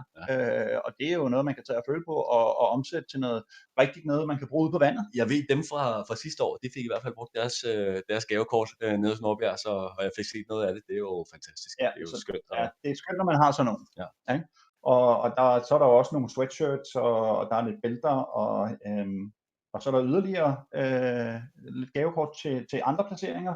Og så er der selvfølgelig de obligatoriske lakridspiber, som man skal huske, når man er sofasejler. Men det handler jo kun om, at nu sidder vi hjemme hos mig og er i gang med at køre det her igennem. Og jeg har også en lille smule sød tand, så hvis der er nogen til overs, når vi er færdige, så kan det være, at de bliver sendt ud og videre i systemet. Sandsynligheden for, at der er nogen til overs, den er ret lille. Det mener du? Så har du godt nok en stor tand. Jeg ser over i et af mine stole herovre, der står der en kasse med rigtig mange lakridspiber. Jamen, det er jo til rigtige sejlere. Det er jo til dem, der deltager. Ja. Man skal jo deltage. Man skal jo deltage, for at man kan få noget, ikke? Jo. Men som regel, så sidder vi jo også og sender nogle baneledere ud, og vi har en masse, der hjælper til alle de her stævner. Og du mener, de frivillige skal også honorere, så det går jeg jo meget op i. Det er jo altid. Ja. Det er vigtigt, at vi får givet dem til noget også. Så hvis det ikke lykkedes at uddele alle de her, så er jeg helt sikker på, at vi har nogle andre frivillige, der godt kunne bruge noget hjælp. Og få en lille lakridspibe en gang imellem, så vi må lige se, om det kan lade sig gøre. Og sprede glæden over det hele. Ja, der er utrolig mange frivillige, der hjælper i alle sejlklubber rundt omkring i Danmark og i hele verden, og det er fantastisk arbejde, de laver. Vi kan jo se det på alle dem, der ligger ude på vandet, og alle de unge, der kæmper mod hinanden, hvor fantastisk det er, at det kan lade sig gøre, at der faktisk sidder en voksen person i en gummibåd og hjælper dem. Og det kan kun ske ved, at folk tilmelder sig og gør noget frivilligt. Så hvis du ikke har gjort det, så er det en rigtig god idé lige at tænke og kigge indad og sige, skulle jeg lige give en dag eller to i min lokale sejlklub? Det kan vi godt anbefale. Alt er værdsat. Det er ligegyldigt, om man lige går ned og vasker en båd, eller hjælper med at lappe en gummibåd, eller noget andet. Rulle med noget bundmaling på. Det er helt fantastisk. Hempel bundmaling er vi jo rigtig glade for i klubben. Det er ærgerligt. Jeg har det faktisk også på min båd. Ja, og vi har lige fået tilbud om noget hjælp med den nye Silica, men det glæder vi os også rigtig meget til Det bliver spændende. at tale lidt mere om en anden gang. Det bliver skønt. Det bliver rigtig fint. Ja. Jeg skal lige have din tip her. Hvem løber afsted med sejren? Jeg tror, vi ser måske en genganger fra sidste år, hvor vi havde Borg og Lukas i toppen, og det bliver nok imellem de to, tænker jeg. Tror du, at slaget kommer til at stå? Ja, det tror jeg. Spændende. Men jeg tror, vi skal tilbage til nogle racer. Jeg skal til at plukke nogle resultater ind, og vi vil Det skal sige jeg også. Tusind tak for lige at følge med, og jeg gætter på, at Bjørn han er i den anden ende og klar til at køre videre.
We're going to go straight to the scoreboard because this is the only thing that really matters, and it's Lucas Moore out in front with a 9-point lead from Enborg, and Cube in third place on 39 points. So we have 3 more races to go, and then it's the double points medal race.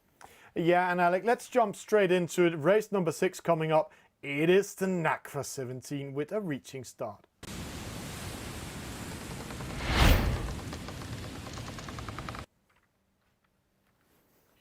And we are under 40 seconds to go to the start. As Thomas said, it's a reaching start. Wind coming from the side of the course. Then it's a fast and short leg up to that reach mark. And then it's a left turn. And it's fast and it's furious. And it's really exciting and eventful. So with 15 seconds to go, let's have a good look as they begin to power up the big sails on this NACRA 17. 5 seconds to go, and they're holding back a little bit, and there's some tactics there going on, but they're away now in race number 6 of this championship final here in Denmark, and it's Nikolai just with a slight advantage, but Thomas Lubeck will get around the outside and really close, but clean. No penalties, no crashes, some really good sailing there. Yeah, and what we just saw was a good cover by Nikolai pushing Thomas Lubeck away. So if Lubeck got too close to him, he would get a penalty. But Lubeck coming in with speed. He just wrote me in the halftime show, oh, what a crappy night. Now I'm going to wind. And I have to say, he is going to win at the moment with that speed coming up there. He's in second, opposite side Nikolaj from Denmark. But this is a start race after the break where we have a lot of the players and the sailors getting very close to each other. But a split, Nikolaj left-hand side, Lubeck right-hand side, Lucas going towards the middle. Well, Lubeck, he needed to somehow switch, didn't he? He needed to flick a mental switch because he wasn't performing as well as we know that he can. So we shall see. Right now, he's doing it right. He's out in front. Deposit Loser just behind him. Hella Oram with a good 5th place. We're looking at Phil Matey heading up to the top mark there. And yeah, I mean, now really, Thomas, it's time that, you know, every result counts. You know, they've had their discards, and with the races running out, they've only got 3 before the medal race. They can't afford to make any big mistakes. Lucas Moore up into second now. Yeah, he's in second, but where is he hiding up? He's hiding here. No, I can't find him. He is in the middle, so he will not be second. But this is a great start for Thomas Lubeck. Moritz coming in, short rounding. Phil Matey, Hellerum in third. Lucas Moore, Cube Gurley, all of them bunching up. Lucas dropping to 12th position in that mark rounding. So Lucas starting with a very bad start after the break. Next time, he doesn't have to have such a long break. He can't focus when they're going out on a break like this. So let's see if he can come back. But Thomas Lubeck, he said to us in the break, I want to win now. And I have to say, he's doing a great job. Yeah, and it's unusual to have a break in the sailing in these big competitions. And we might find that actually it helps some of the sailors psychologically. You know, if they're having a bit of a bad night, they can just stop and go and make themselves a cup of tea or pour themselves a beer and just reset that mental switch. And we'll see if it's worked for Thomas Lubeck. And maybe if it works for a lot of these sailors, they'll all be wanting half-time, 15-minute half-time breaks. Yeah, but I can say the leaders, APC 13 with a penalty. Where are the Borg brothers? The Positive Loser 7. And then Enborg, where's he? He's in 9th. So the break switching around all position, opening up this race where we're seeing Thomas Lubeck, the carpenter from Sønderborg, in the lead, Moritz in the middle, Phil Matey in third, Hellerum, strong start from her in 4th, the Positive Loser 5th, Cube 6, Lucas Moore, position 9. And that's 9 points on the scoreboard. So luckily for him, Enborg is behind him. No, just in front of him in 8. So a small battle for the lead is on. So good lead now for Thomas Lubeck, the 19-year-old. He's been e-sailing for years, but he only really started competing seriously a year ago, in February 2020. Obviously, with the lockdown coming in, he spent more and more time as there's a real challenge there going around that mark. Moritz picking up a penalty. And Lucas Moore coming around this mark closest to us right now in 7th place. Yeah, an interesting battle coming up. Lucas in 7, the Positive Loser in 6. That's a battle in the lead. Enborg in 8. Lucas have the right away, but it's Thomas Lubeck, the coach, the e-sailing coach of Sønderborg also, taking his first victory tonight. Phil Matey in 2nd. Hellerum with a battle with Cube. Who will win it? Let's see it. It looks like Helle routine takes 3rd in front of Cube, but they're chasing each other. Helle wins it over the Belgian. Then the Positive Loser in 5th, Moritz in 6th, Borg in 7. Lucas Moore drops to 9. But yeah, that's actually losing 2 points to Borg and 4 points to the Positive Loser. Whoosh. Great result for Helle Oram in 3rd place. She's got better and better as the night has gone on. The 37-year-old mum of 2 has now begun to hit form, but is it too late? Yeah, and confirmation. Thomas Lubeck with a victory. Phil Matey in 2nd, Hellerum in 3rd, Cube 4th, the Positive Loser 5th, Moritz 6th, Enborg 7, Lucas Moore 9, Anton Sol 12, APC 15, it looks like he lost concentration tonight. BD5, and then Mads, we just saw in this show, 19th position. And he said he wants to battle Hilarum. And I have to say, she just answered straight back, taking a third overall in this race and putting him way behind her in this race. Lubeck with the best start, best average speed, but it was Phil Matey Moritz sailing the shortest distance. But I have to say, Thomas Lubeck was in control of this race all the way, it looks like. So great start for him.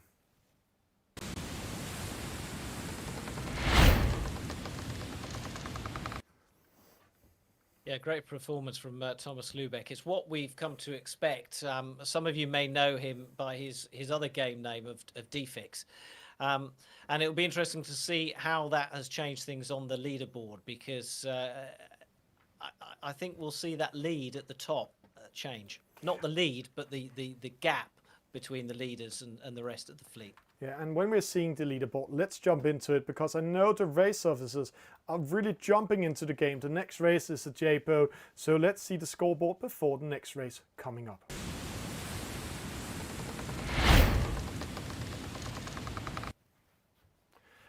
And we're waiting for the race officers. The score is almost coming in, but let's see. This is quite interesting when the score is coming in, because right now Lucas Moore 22, Enborg 31, Cube 39, the Positive Loser 41, and then APC Anton Sol 46. And with the upgrade from the Nacra, it comes in there. Whoosh, only 7 points now in between the leader and second. Yeah, which is back where we started all those 6 races ago. It was a 7-point lead, and that's where Lucas Moore is right now. The time is running out for Enborg and Cube to catch the overall leader. And let's just have a look. So where's our winner of the last race? There he is, Thomas Lubeck in 5th place, finally with a number 1. And if you look at those scores, a number 1 right after a number 4 suggests that he is finally hitting form. But unfortunately, those middle races have cost him dear. Does that mean that Lucas Lucas is losing his form at the moment, Alec? Yeah, the last 2 races haven't gone that well. He's not been as consistent as we're used to, has he? I mean, overall, you look at that line and the results are pretty good with, 2 victories and a 2nd place. But we're not used to seeing him with 2 11s, a 7 and a 9. That's the thing, because he is so good. Still, 7-point lead is going to be difficult to catch.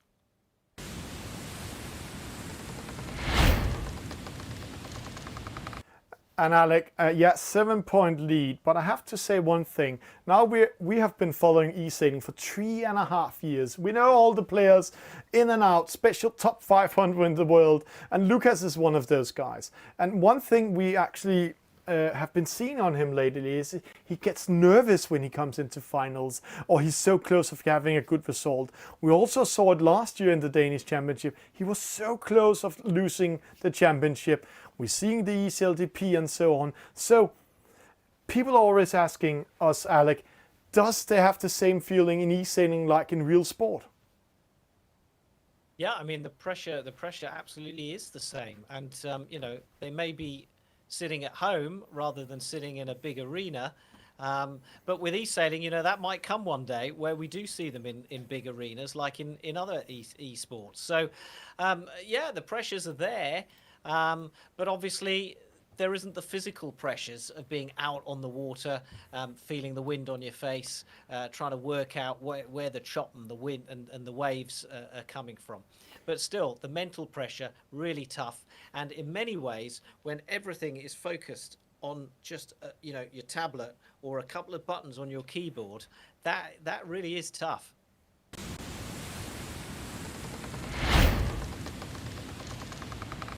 And what is tough, Alec? They are in race number 7, second last race of tonight before the middle race, where only top 10 will go into. 16 seconds till the start, and it looks like Lucas Moore has nerves at the moment. So will Enborg, the Positive Loser Thomas Lubeck, take the lead?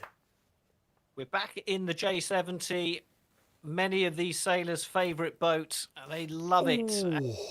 the downwind leg that decides it. A few penalties handed out there to Phil Matey and Emborg and Enevoldsen as well.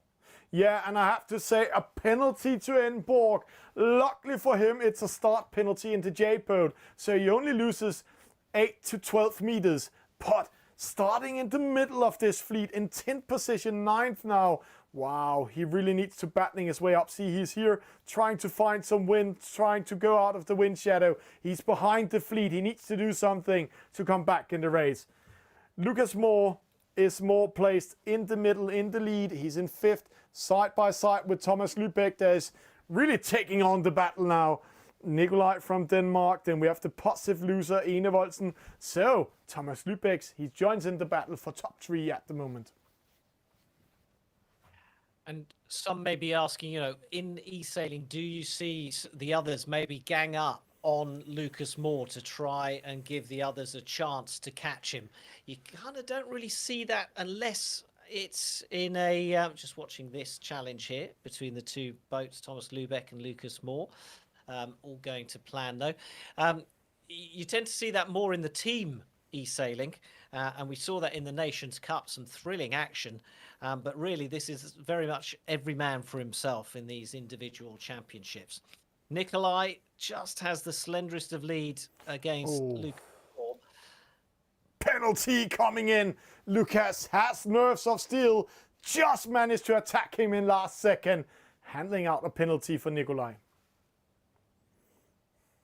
Well, that's how to do it. It's a mixture of aggression and just straightforward defensive sailing as well, keeping out of trouble. And it's, each one of these e-sailors, Thomas, has a personality, and they get to know how each other sails, and they know how to maybe provoke their opponents into making a mistake or trying to entice a penalty out of them. And that, of course, is where e-sailing is different from sailing, where you wouldn't just crash your boat into another boat. No, it's too costly, I heard something about. But here we have Thomas Lubeck, and I have to say, a second place, if he managed to keep that one, will really push him into the battle of top 3, because Enborg, or Borg 01, is in position 13, and that will give him 11 points. So that will be his new discard. So great stuff. And there we have the positive loser joining in, but it's Lucas Moore in the lead, coming first in this mark rounding. Was it loser second? Fourth. Third is Nick.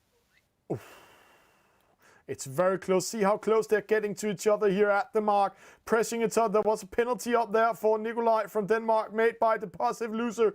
We are getting close here just to see how close they are at the mark and each other. And one of the things when we're following a boat like Borg here, you want to be on the inside, because then you can penalize the boats on the outside of you. You have to right away when you're entering this mark rounding zone. So stay clear or you will get a penalty.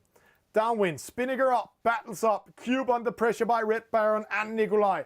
But it's Enevoldsen, the positive loser, Thomas Lubeck and Lucas Moore we keep an eye on. They are the leading pack of 4 boats. Leaders heading out to the right-hand side, heading to that ley line as they head towards that bottom gate. Lucas Moore and Lubeck and Deposit Loser.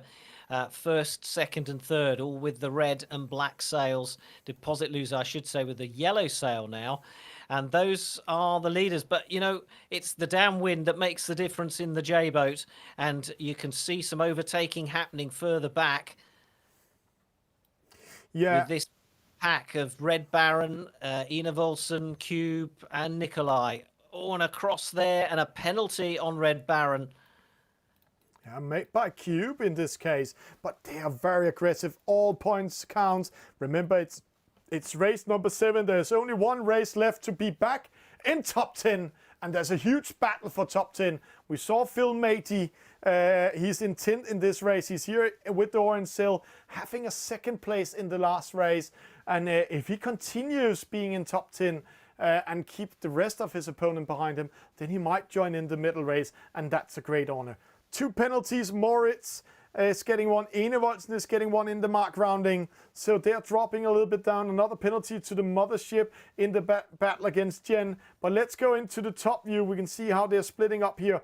3 boats, but there's 2 boats left in the lead. It's Lucas Moore, it's Thomas Lubeck, and then there's a gap to the Deposit Loser. There's another gap for Enevoldsen, Cube, and Red Baron. So Deposit Loser, I was just looking, his brother Mborg back down in 11th. We've seen those two battle it out in earlier races, but it's not going to happen this time. Cube up to 4th now with a really good downwind leg for the Belgian, and closing the gap on the leading 3. But Thomas Lubeck is still within reaching distance of Lucas Moore. Lucas Moore under pressure.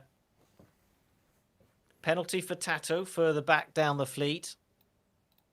Yeah, and it was more the mothership. I think Tato, he didn't care about starboard port side here in this case. He's in a pressure. I can see here Hellerum coming in. Another penalty to Tato. It looks like he lost his mind. He's lost his focus. He lost his concentration because he doesn't care that he's getting sailed down in this case. It has not been his night. We have seen him also being one of the guys joining in the national team in the Nations Cup. But tonight, it doesn't look like Nations material. But Lucas Moore in the lead, Lubeck in 2nd, Deposit Loser in 3rd, and then we have the battle for 4th, 5th, and 6th. Now, how close, how much of an advantage does Lucas have here? Because this final downwind leg will be crucial. We saw him almost caught, didn't we, in the last J-boat race. It was a really close finish, but I think his advantage of over 40 meters is going to be enough. And he's already launched his spinnaker. Interesting how early they launched the spinnaker with the J70. Yeah, and it looks like, you know, his early launch, Lucas is away. He will take the lead here. Only a disconnection, God forbid it, can lose this race for him. Lubeck will get 2nd. Deposit Loser would get 3rd. But let's then focus on the battle for 4th, 5th, 6th, and 7th.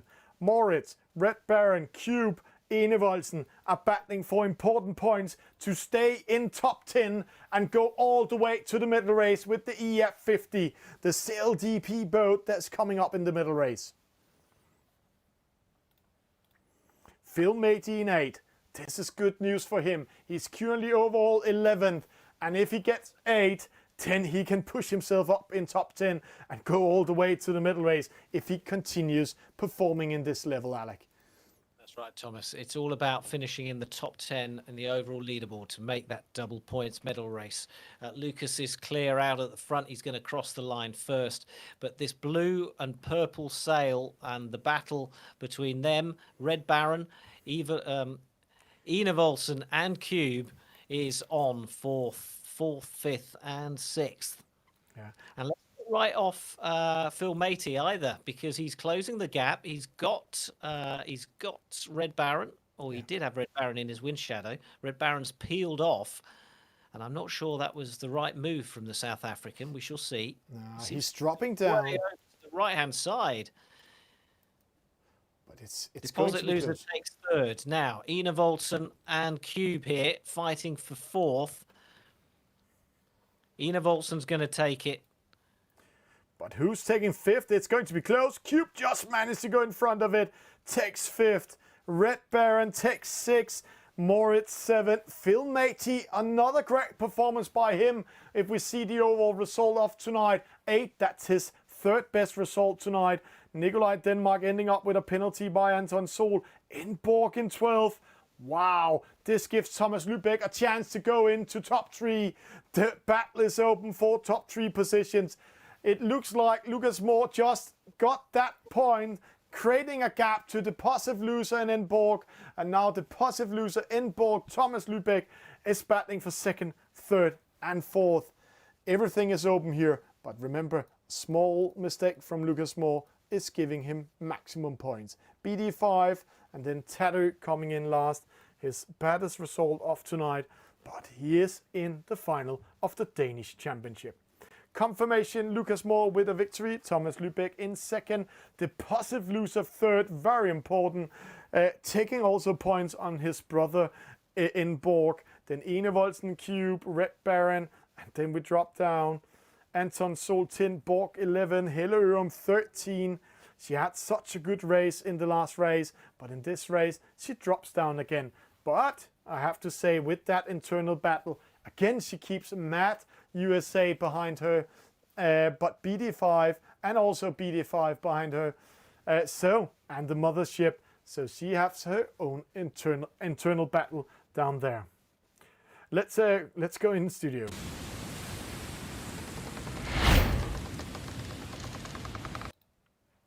Well, it's going to be really tough for any of those boats to catch Lucas Moore now, isn't it?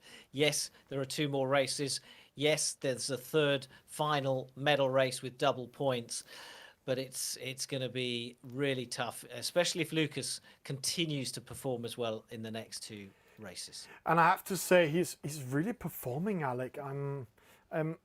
He just... Yeah, he said at the start, didn't he? We talked to him at the start of the show, and he said, "I'm just going to race my race, and I'm not going to worry about anybody else. I'm not going to worry who's chasing me. I'm just going to try and do the best I can." And that's all you can do. And we were talking about pressure earlier. That's how they deal with it. And I have to say, he's still a little bit under pressure because he's not as consistent as we thought he will be tonight. A small mistake in the next race in the 49er. And that has been his worst boat tonight. Then everything will change again. But let's go into the scoreboard. Let's have an overall view before going into race number 8, the last race before top 10 and the middle race.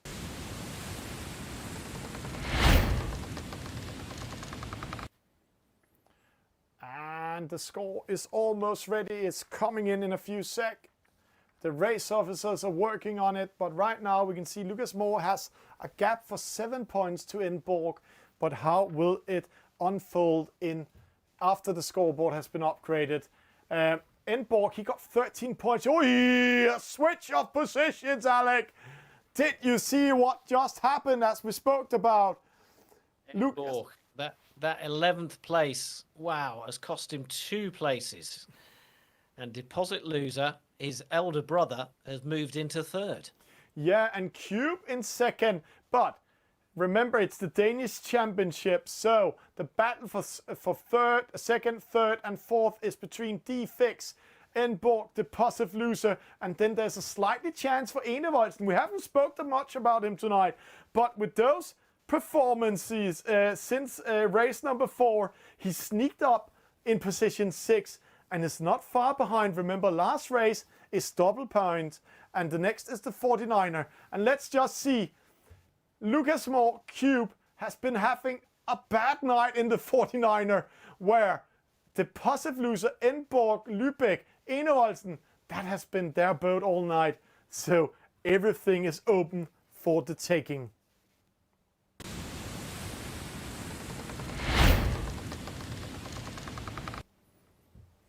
Wow, 16-point lead, Lucas Moore, going into this final qualification race before the medal race.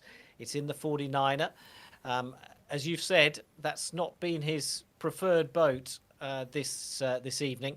So we shall see how he performs, and this is the opportunity for the rest of the fleet to get their own back. Yeah, and very, very, very close. And let's just hear Lucas Moore. He has this boat, orange boat with black sails.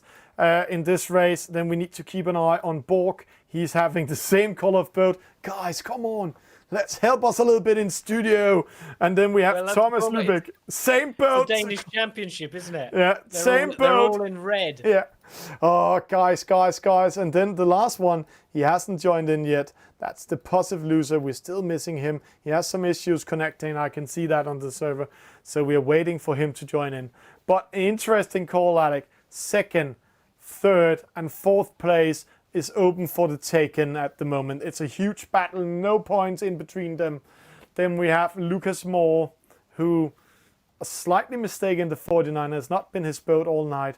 If he does a mistake there, then all the guys can come into the last medal race and take over his victory, like last year, where a disconnection, a loss of connection for Felix Superman, costed the Danish Championship.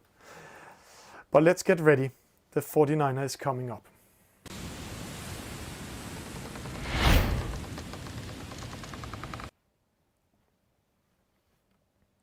Here we go.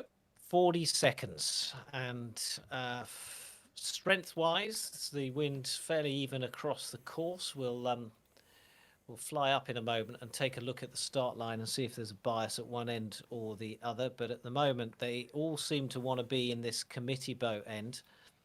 Yeah, and it's also the committee boat end. There's a slightly favored. We can see that on the graphics. So interesting what's happening. Right now we're following Thomas Lubeck. Let's see how he will start.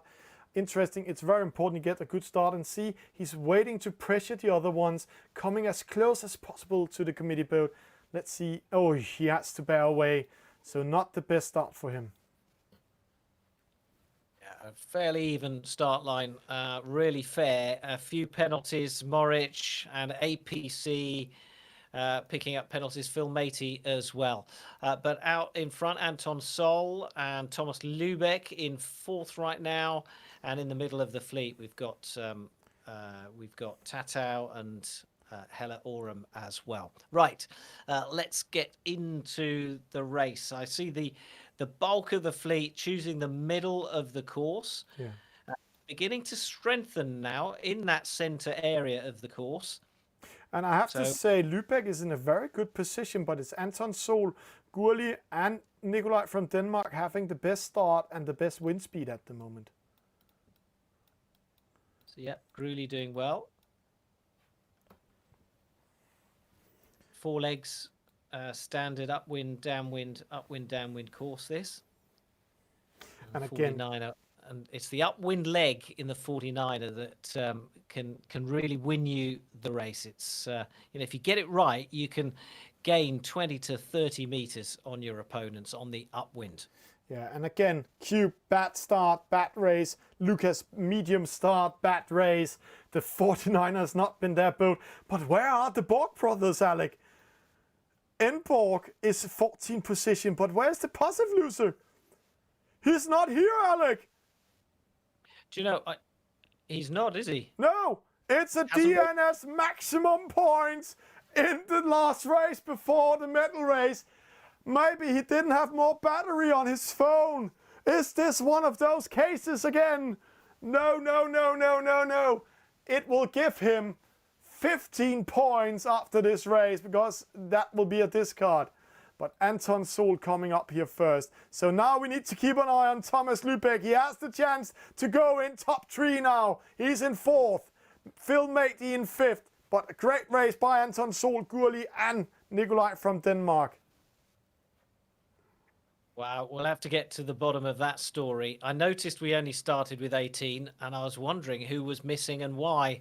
And who would have thought it was one of the chasing pack? Right, Anton Sol out in front now. Spinnaker out. Off they go. Downwind. Gurli, Nikolaj in 3rd. And then it's a way back to the 4th place and Thomas Lubeck, but not so far back that Lubeck can't catch them. They're still in the early stages of this race. Remember, here's Lucas Moore in the middle of the fleet. Yeah, it's penalties for Lucas and Enborg up there. 11, 16. Now everything is opening up. Unlucky. The positive loser is gone. He could have been taking the lead in this race.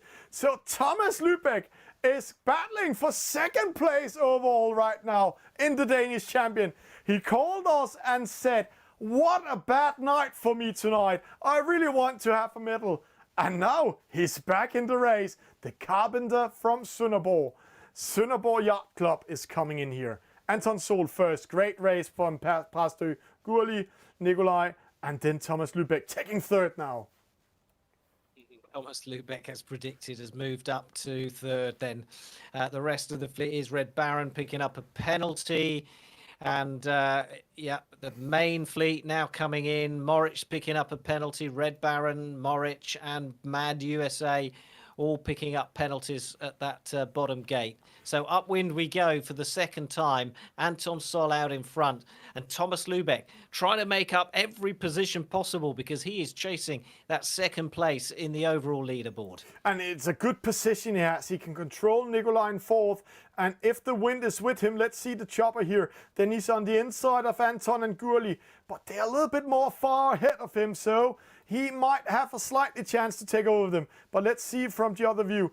Cube, APC, Red Baron, Hellerum, Lucas in 9th. But where are Borg? He's in 15th position, Alec. Here behind Alec. Behind Lucas, so everything is opening up. Let's go to the leading battle. That's a great race by Anton Sol and Gurley. But now Thomas Lubeck and Nikolai is coming in. Well, I mean, really, Lucas Moore, now in 8th, started with a 16-point advantage going into this race. And he just can't afford to throw away positions. He does have breathing space, but he can't afford to throw them away with a double-point medal race coming up. What a lead for Anton Sol heading on to the final leg of the race, 35 meters from Gruli and Thomas Lubeck. Now, can he catch the second-placed Danish boat? Can Thomas Lubeck take second and even maybe move up and take first? Yeah, he can't take first, Alec, but he can take second. But I think he should just be happy about finishing third. Don't take some stupid chances. If he gets a penalty, then Nikolai can take a point away from him. And that will be very stupid because right now he's actually going straight in to top 3. Maybe second place overall in the Danish championship before going into a middle race. So let's keep an eye. He's in second now. Taking another decision than Gurley. It's downwind action. Gurley under pressure by Nikolai. Thomas Lubeck is taking second, but it's not over yet. It's not over yet, and it's not over behind them. Look who's moved up. It's Cube in 5th and Lucas Moore in 6th. We'll watch them in a moment, but let's just see the conclusion of this leading battle as Anton Sol takes victory. Closest to us is Gruli. Thomas Lubeck now coming in to try and catch him. He's fast, isn't he? And that wind shadow might have a little bit of an effect, but oh, he moves away. He'd have been better off chasing him. And now, Lubeck, that one manoeuvre might have cost him third place. Nikolai comes in 4th. Now, here comes Cube and Lucas Moore. Helle Oram, Phil Matey. And Phil Matey with another 8th position top 10. So he will be seen in the middle race where only top 20 goes in. Mothership, APC, not a good result. And Borg, position 16. No, what's happening? And the positive loser was not from the start. So a total mix-up of the top 3 right now, Alec. This is going to be very exciting before the middle race. Confirmation, Anton Sol first, Gurley second, Thomas Lubeck third, Nikolai 4th, Cute 5th, Lucas Moore managed to go up to 6th, Hellerum 7th, Phil Matey 8th, Mothership, APC, Tattoo Morris, Enevoldsen, Borg. But there are no deposit loser in this race, Alec. What a disaster. Did his mask break? Oh, I don't hope it's a battery story. We heard about it in Nations Cup with one of the Swedish sailors who had to jump in and take a Finnish, one of his friends from Finland, take his mobile phone and play under the Finnish flag. Here, good start for Gurley, good races. Cube sailed the shortest distance, but it's Anton Sol, the young Dane from Præstø. Another victory on his account. No, it's the first tonight, but he has been on the podium position once earlier tonight. Let's jump into the scoreboard. Let's see how it affects everything.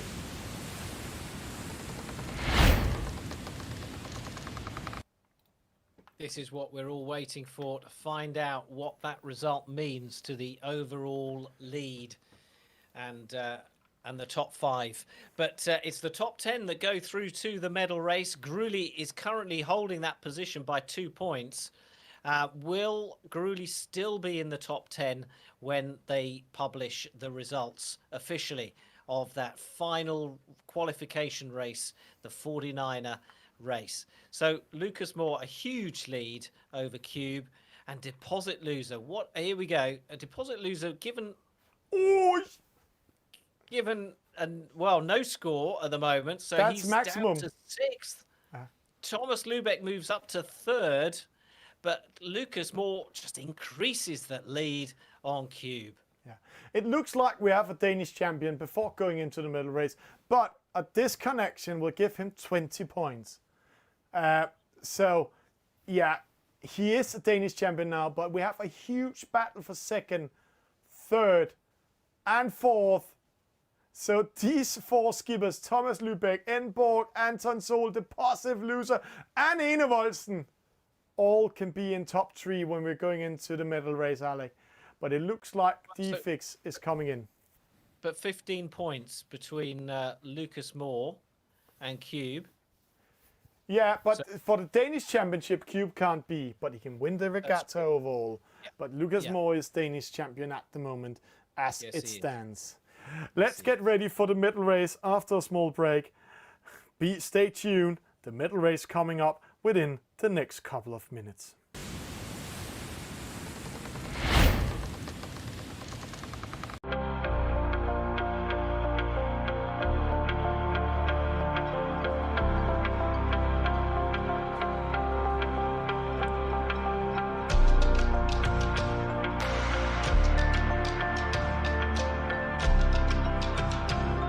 Anna. Jeg hedder Bertram. Niklas Prinslov. Jeg sejler i Snekkersten Sejlklub. Jeg sejler 29. Jeg sejler Optimistskabet.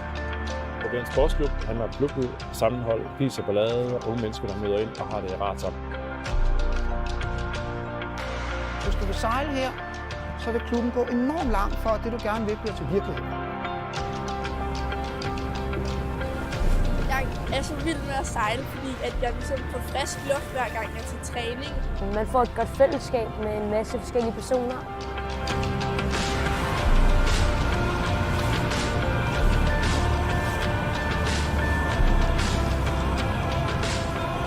For mig er bare sådan rent glæde egentlig. Man har lyst til at smile før jeg tror, fordi det er bare dejligt. Altså det var fedt, altså.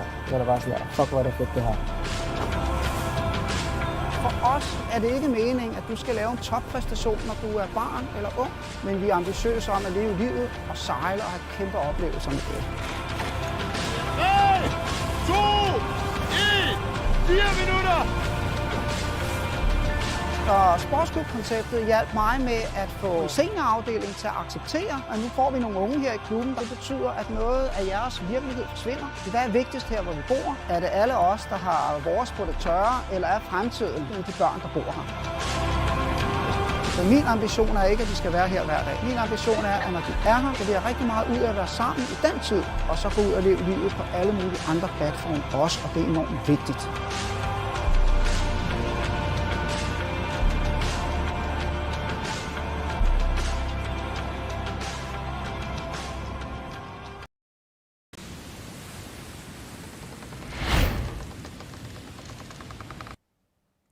Well, those kids look like they have a lot of fun, don't they? The Danish Sailing Union. They're really doing a great job, Alec. I've now been knowing the Danish Sailing Union for 3 years. And this year it's actually been a blast for them. They are the federation in Denmark growing with most members under COVID time. And it has been the best year ever for Danish sailing, also in the youth department. So some of the coaches, some of the clubs are doing a huge effort to have more sailors joining in the sailing clubs. So let's see what will happen with Danish sailing within the next 5 years. Maybe something great is going up. Point to be made there is a lot of new people came to sailing through e-sailing over the last year because of the COVID lockdowns. There wasn't any opportunities to get out, and somehow they found e-sailing, and now they're free to go out and give it a go, and that has also helped in building a community. A huge help. But Alec, back to the medal race. Yeah, back to the medal race. It's a medal race in Danish Championship. It's not been set yet, but we have been investigating in the commercial break why the positive loser Jeppe Borg didn't come from the start. And I have to say, just to put this into context, because if you just joined us, so this guy, right, he was heading for silver medal and possibly at the time was still in with a chance of winning the championship, wasn't he? Yeah. And he wrote, I forgot to join the race. I got distracted. And now we can create some stories about getting distracted. Is it a very beautiful girl coming into his room and distracting him? Or was it his mom saying, hey, you need to do the dishes? And she didn't respect him playing. There are so many stories we can create now. And I will really look forward to see which one it is. And I really hope it is the mom. But Alec, we are going into the medal race. We're still waiting for the race officers to create the race. We haven't seen it yet. So But basically, it's the top 10 from the leaderboard that have gone through to the medal race, and this championship has been going on for some time. 2 days. Broadcast has already brought you 8 of the qualification races, but we're kind of down to the final and the best sailors already. So the top 10 will now go through to the medal race, and they're racing for double points. We already have the champion, because Lucas Moore, the defending champion, can't be caught anymore. So he is now twice world champion of Denmark. But what about silver and bronze? The battle is still on for those. Let's go in and see who top 10 is.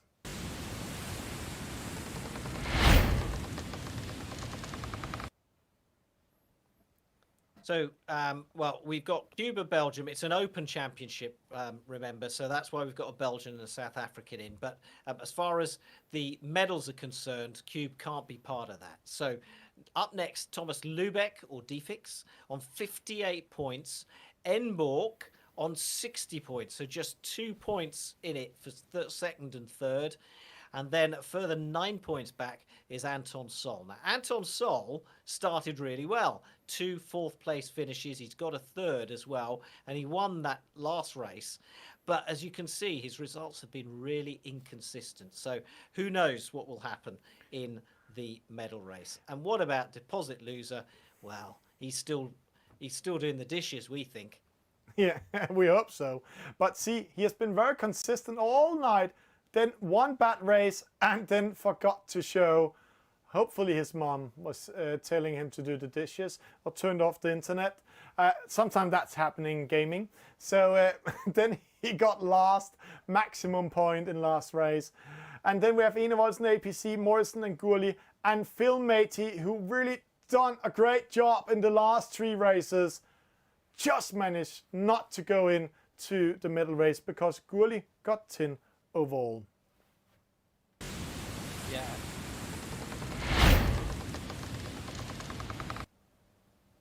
Yeah, that was a really good second place finish for Grulli, and that made the difference, put him through to the final. And here we go then. They're just, I think they've got everyone now in the game, so we'll be starting very shortly. And a completely different boat. So we've seen a number of different class of boats, but this is the first and only time we're going to see the EF50, the Sail GP boat, really fast. And what that means is that A, the race is over pretty quickly, but B, it means you just can't afford any mistakes. You can't afford to have thick thumbs and hit the wrong buttons. No, and also watch that beautiful boat in front of us. The Pride of Denmark. It's Holger Danske. He was one of the big fighting guys from Denmark. He's on the sail of the Danish Sail GP, sponsored by Rockwool Foundation, and they are right now in Bermuda, Alec, getting ready for the first Sail GP race coming up. And this time they have a great chance to win it. But let's jump in. The start is very important. It's going fast. Let's have some action. Medal race coming up.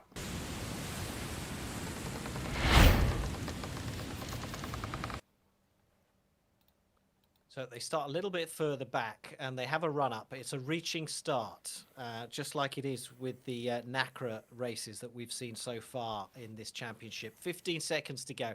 They're powering up now, the wind filling the sail, accelerating up towards that start line. They want to hit it as close to zero as possible, before. And it's False start for Cube! All those boats you see slowing down doing a false start, meaning they have to go behind the others. So Enborg sneaking away, Anton Sol, Enevold, Gurli, and APC. So all the guys battling for the victory had a false start. Well, that's incredible. And they looked to me like they were going to be just spot on time, but obviously not. They are over. They were early. Anyway, Enborg, here we go then. In first, Ina Volson in second. We've had to kind of reset our expectations on the race now. APC in fourth. Lucas Moore in sixth right now. Yeah, and this is giving Enborg the second place overall if he can hold the position. But the fleet is speeding up. And remember, like, this boat is quite fast, but every time you do a taxi here, you lose 11 knots of speed, and it takes 11 seconds to go back in maximum speed. This means if you're doing your tactics wrong, you will lose your position straight away. But Enborg taking the overall lead for the second place. Where's Thomas Lubeck? Oh, in ninth position. Is this losing his third? He really needs to keep an eye on Anton Sol and the positive loser. Another penalty for Lubeck against Lucas Moore. Oosh. I think what we're seeing here is a bit of inexperience on this boat because they don't get to race it that often. And obviously they haven't had any warm-up on it this evening because this is the first time we've seen the boat. So it really is a grand final. And we do have our champion already in Lucas Moore. But who is going to take second place? At the moment, Enborg, who's out in front, will take the silver in this Danish championship.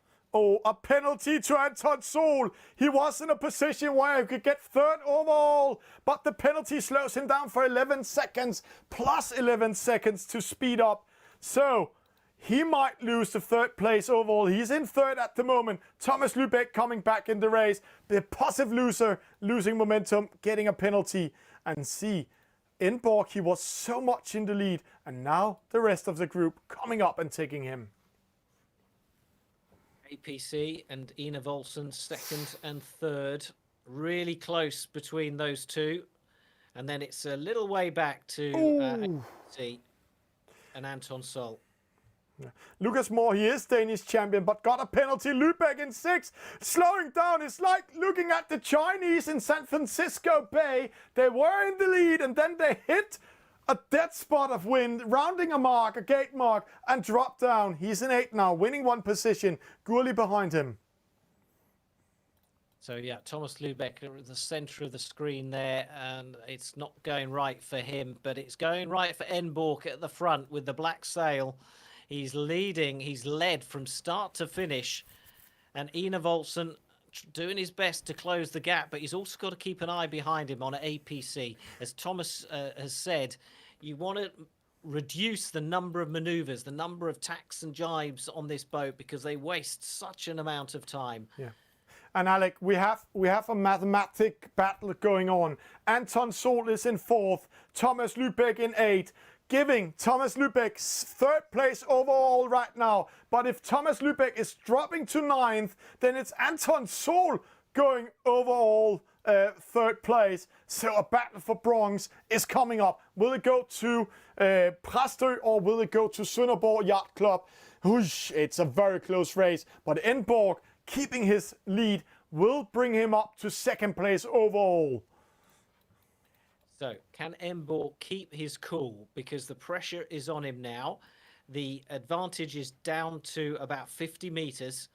And yeah, we're coming towards the finish. And it's almost as if the closer you get to the finish, the more the pressure on the leader. As the importance of not making a mistake grows and grows. Right, Ina Volson then in second, APC still in third. It's a long way back to Anton Sol. Yeah, but Anton Sol, he's in fourth. He just needs to keep that position. Cross his fingers that Lubeck is losing. But Lubeck, he's winning momentum at the moment. Jumping 3 positions up, Alec, after the worst possible start in the F50. He's currently in 6th. If he keeps that, he's third place overall. But everything can still go wrong while we're seeing Enborg rounding the top mark, gate mark from the last time, going for the reach mark. If he keeps it, he will be second place overall. Great performance from Emborg if he can continue as he is doing. He's been up and down all evening. Anton Sol gets a position on Moritz. So the wind disappears. This means Thomas Lubeck with a penalty. Third place is open, Alec. It's a battle for all the medals.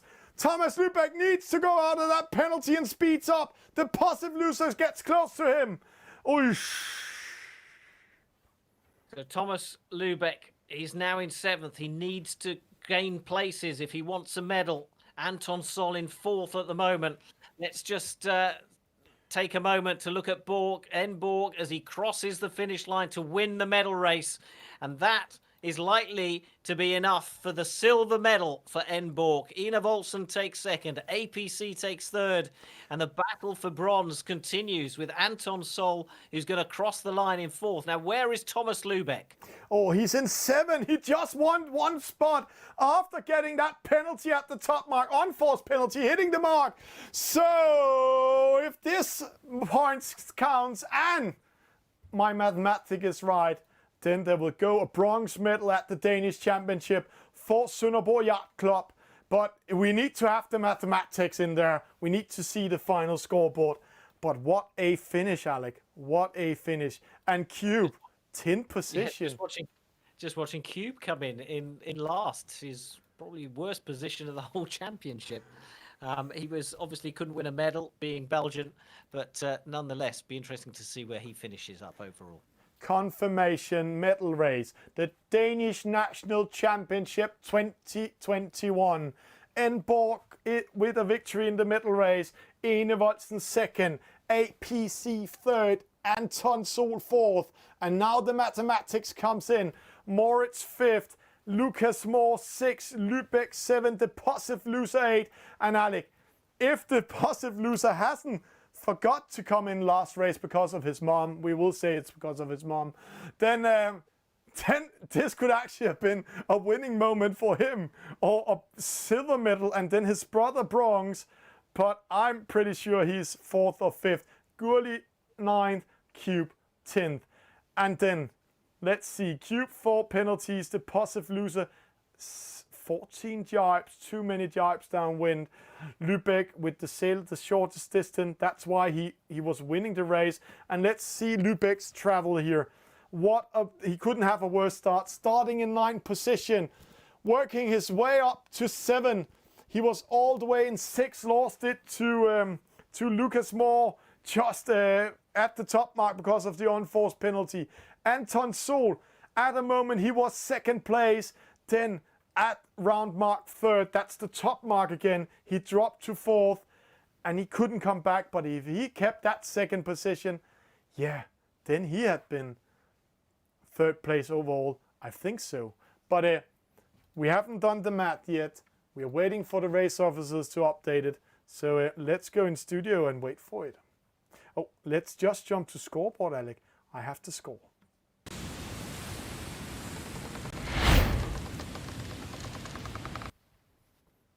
So who got the medals? It was Emborg who got 2nd, and Thomas Lubeck in the end who got 3rd. Congratulations to them. But our champion for 2021 is Lucas Moore, 2nd time running. The young Dane takes the national championship. So congratulations to him. And he did it in emphatic style, dominant from start to finish. And quite honestly, yes, he had a few wobbles on this final night, but he has really dominated the championship. Yeah, it's amazing, Alec. It's really amazing how this has unfolded. For a long time, we thought the positive loser was going to be 2nd place.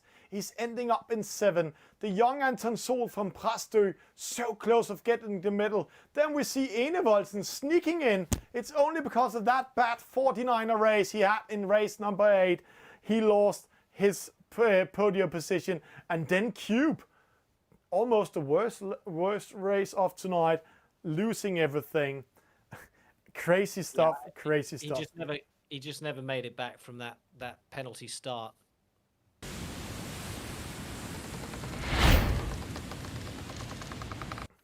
And Alec, we're just waiting for all our great contestants to join in. We are trying to get an interview with top 3 today. Right now we have the overall winner in the studio, but let's wait a little bit with him. I could actually think if we could have Thomas Lubeck, the 3rd place, and maybe Enborg in studio also to hear and feel them, because we know Lucas quite well. But I know Lucas, he's very happy and he's celebrating right now. So much we know him, because this is a very important victory for him. But let's see if we can get them in studio. Right now I can see Thomas Lubeck is joining in. So let's hear Thomas. Yeah, he is turning on his camera now. So let's go into the mix zone, Alec, with Thomas Lubeck.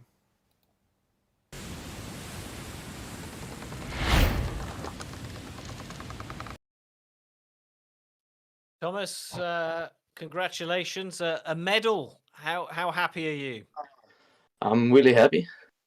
I have not, after yesterday, I was laying so good in the results, and I hope for 2nd at least, but a 3rd place is also a very good position to end in.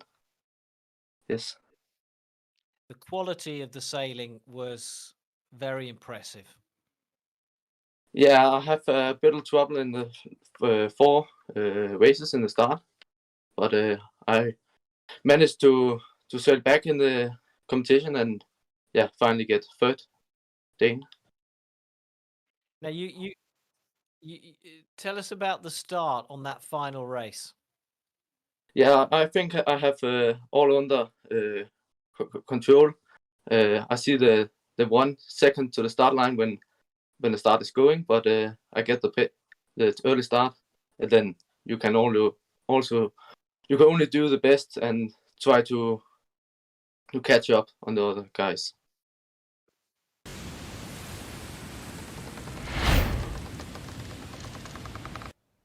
Wow.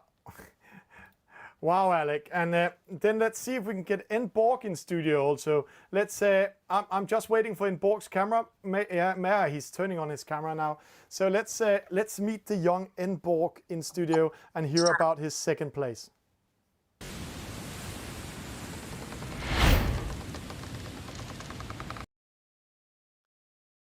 Well, congratulations to you. I can't hear you, but I hope our viewers can. Congratulations, 2nd place. Were you hoping? Did you think it was possible to win a medal at the start of tonight? Yeah, no doubt. I was in a huge pressure after some quite expensive races there. But as the night got in progress, I felt pretty confident. My races were good, but of course I did some huge mistakes in between. But yeah, a nice medal race ended up giving me the 2nd place. I'm quite relieved. Yeah, tell us about the start of the race, because that was what made the big difference. Yeah, I knew the wind was in the left corner, so the committed boat end of the start line was in favor, so I could just reach over the other guys and take their win. And then when you're in front in the F50 at the first mark, everything is so much easier. I could just play the wind shift, and yeah, actually a quite easy race for me. I just have to ask you about your brother, who missed the 8th race, the crucial 8th race, because he was in line for taking 2nd. So what happened? Are you in the same house for starters? No, we're not. Okay. So do you know what happened? Who distracted him? Who was he talking to? I actually don't know what happened. He told me that yeah, he thought it was the medal race he was going into, so he was waiting for the medal race code, and yeah, I guess he should pay more attention next time. That's right. So as his little brother, you can give him some advice, and you can tell him what it feels like to win the silver. Well done. Thank you so much. Hey, here's our champion. Congratulations, Lucas. Thank you, Alec. Back where we ended last year. Back where we ended last year, but in less controversial fashion, which is good. And you really kind of dominated. Yes, there were a few wobbles, as in your result. Not all your results were excellent tonight. Can you explain this show of being human? Well, I think my most of the races were in the 49er that I had quite a lot of trouble. I think I was maybe just a bit too conservative in the start instead of going for winning the start. But then I just tried to stay close to at least Bork the whole race. Worked well in some of the races, and in other races he managed to get the win. So I think it was all in all a real good regatta, and really surprised with Deposit Loser. I think he hasn't played a lot this year, and still being able to nearly get a medal is shows he has a pretty high level of skill as well. Unfortunately, he missed the last race, but Yeah, that happens yeah, when you pay attention. that was a shame for him. Was there any moment tonight where you thought, "Oh, I really need to concentrate again," or did you feel really under pressure at any time tonight? After my 11th place in the second race, that was I told myself to probably do a bit better next time and don't do those stupid mistakes. And then I actually did a really big mistake in one of the 49er races where I jibed away out of the pressure instead of just continuing behind everyone else. So it was a Well, bit you shaky win. at some points. You don't just win a title; you win some cash as well and some prizes. So, is there anything you want to buy with that money? I think I'll have to buy some spare parts for my Wasp this year again. Well, very best of luck, and enjoy the sailing over the summer. Thank you, Alec.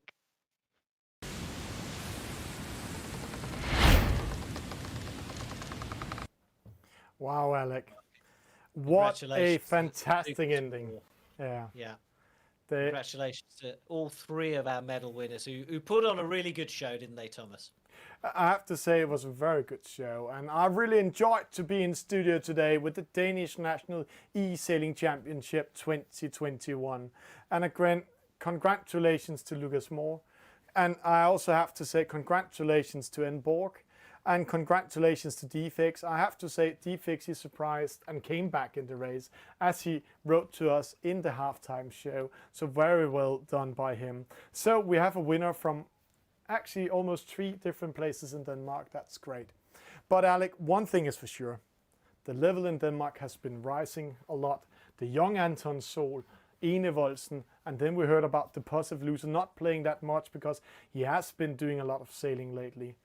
Also almost in top 3. Yeah, so some really impressive, and be interesting to see how they perform in the Nations Cup this year and next. So a lot of, and the other thing I've noticed as well is how young our finalists were, because we've had a big range of finalists in international events over the last few years. Up to sort of from mid-50s all the way to 16-year-olds. But seemingly, the youth has definitely had the advantage in this Danish championship this year. It has. And I have to say, the oldest player that's been in the race, in the Silver Fleet also, is Ben Barnacles, Sten Iversen, 60 years old. So if you're sitting out there watching this show and think, hey, this is not for me, the oldest in Denmark is 60, and the oldest one we ever commentate is actually on the Swiss national team. He was 68. So start playing, guys and girls and skippers around the world. This is a game everybody can play. And with that said, Alec, we have to learn you some Danish. You're going to say goodbye in Danish. You really tried to... I'm really looking forward to it. Let's say that. Are you ready? Just can I just say how we've just done 3 interviews with 3 Danish lads, and they all speak perfect English, and I'm very jealous. How you guys do it, but it's really impressive. So well done to them. But yes, I can say farvel. Yeah, it's almost. You after that, that's an 8. That's good. Farvel alle sammen. Tusind tak for i aften. Jeg håber, I nød showet, og sig gerne tillykke til de 3 vinder. Imponerende og stærkt arbejde af alle jer ude i Danmark. And with that said, Alec, goodbye. Thank you for joining in. And all of you, stay safe, stay home, have some fun, and also go on water this summer and have a lot of sailing.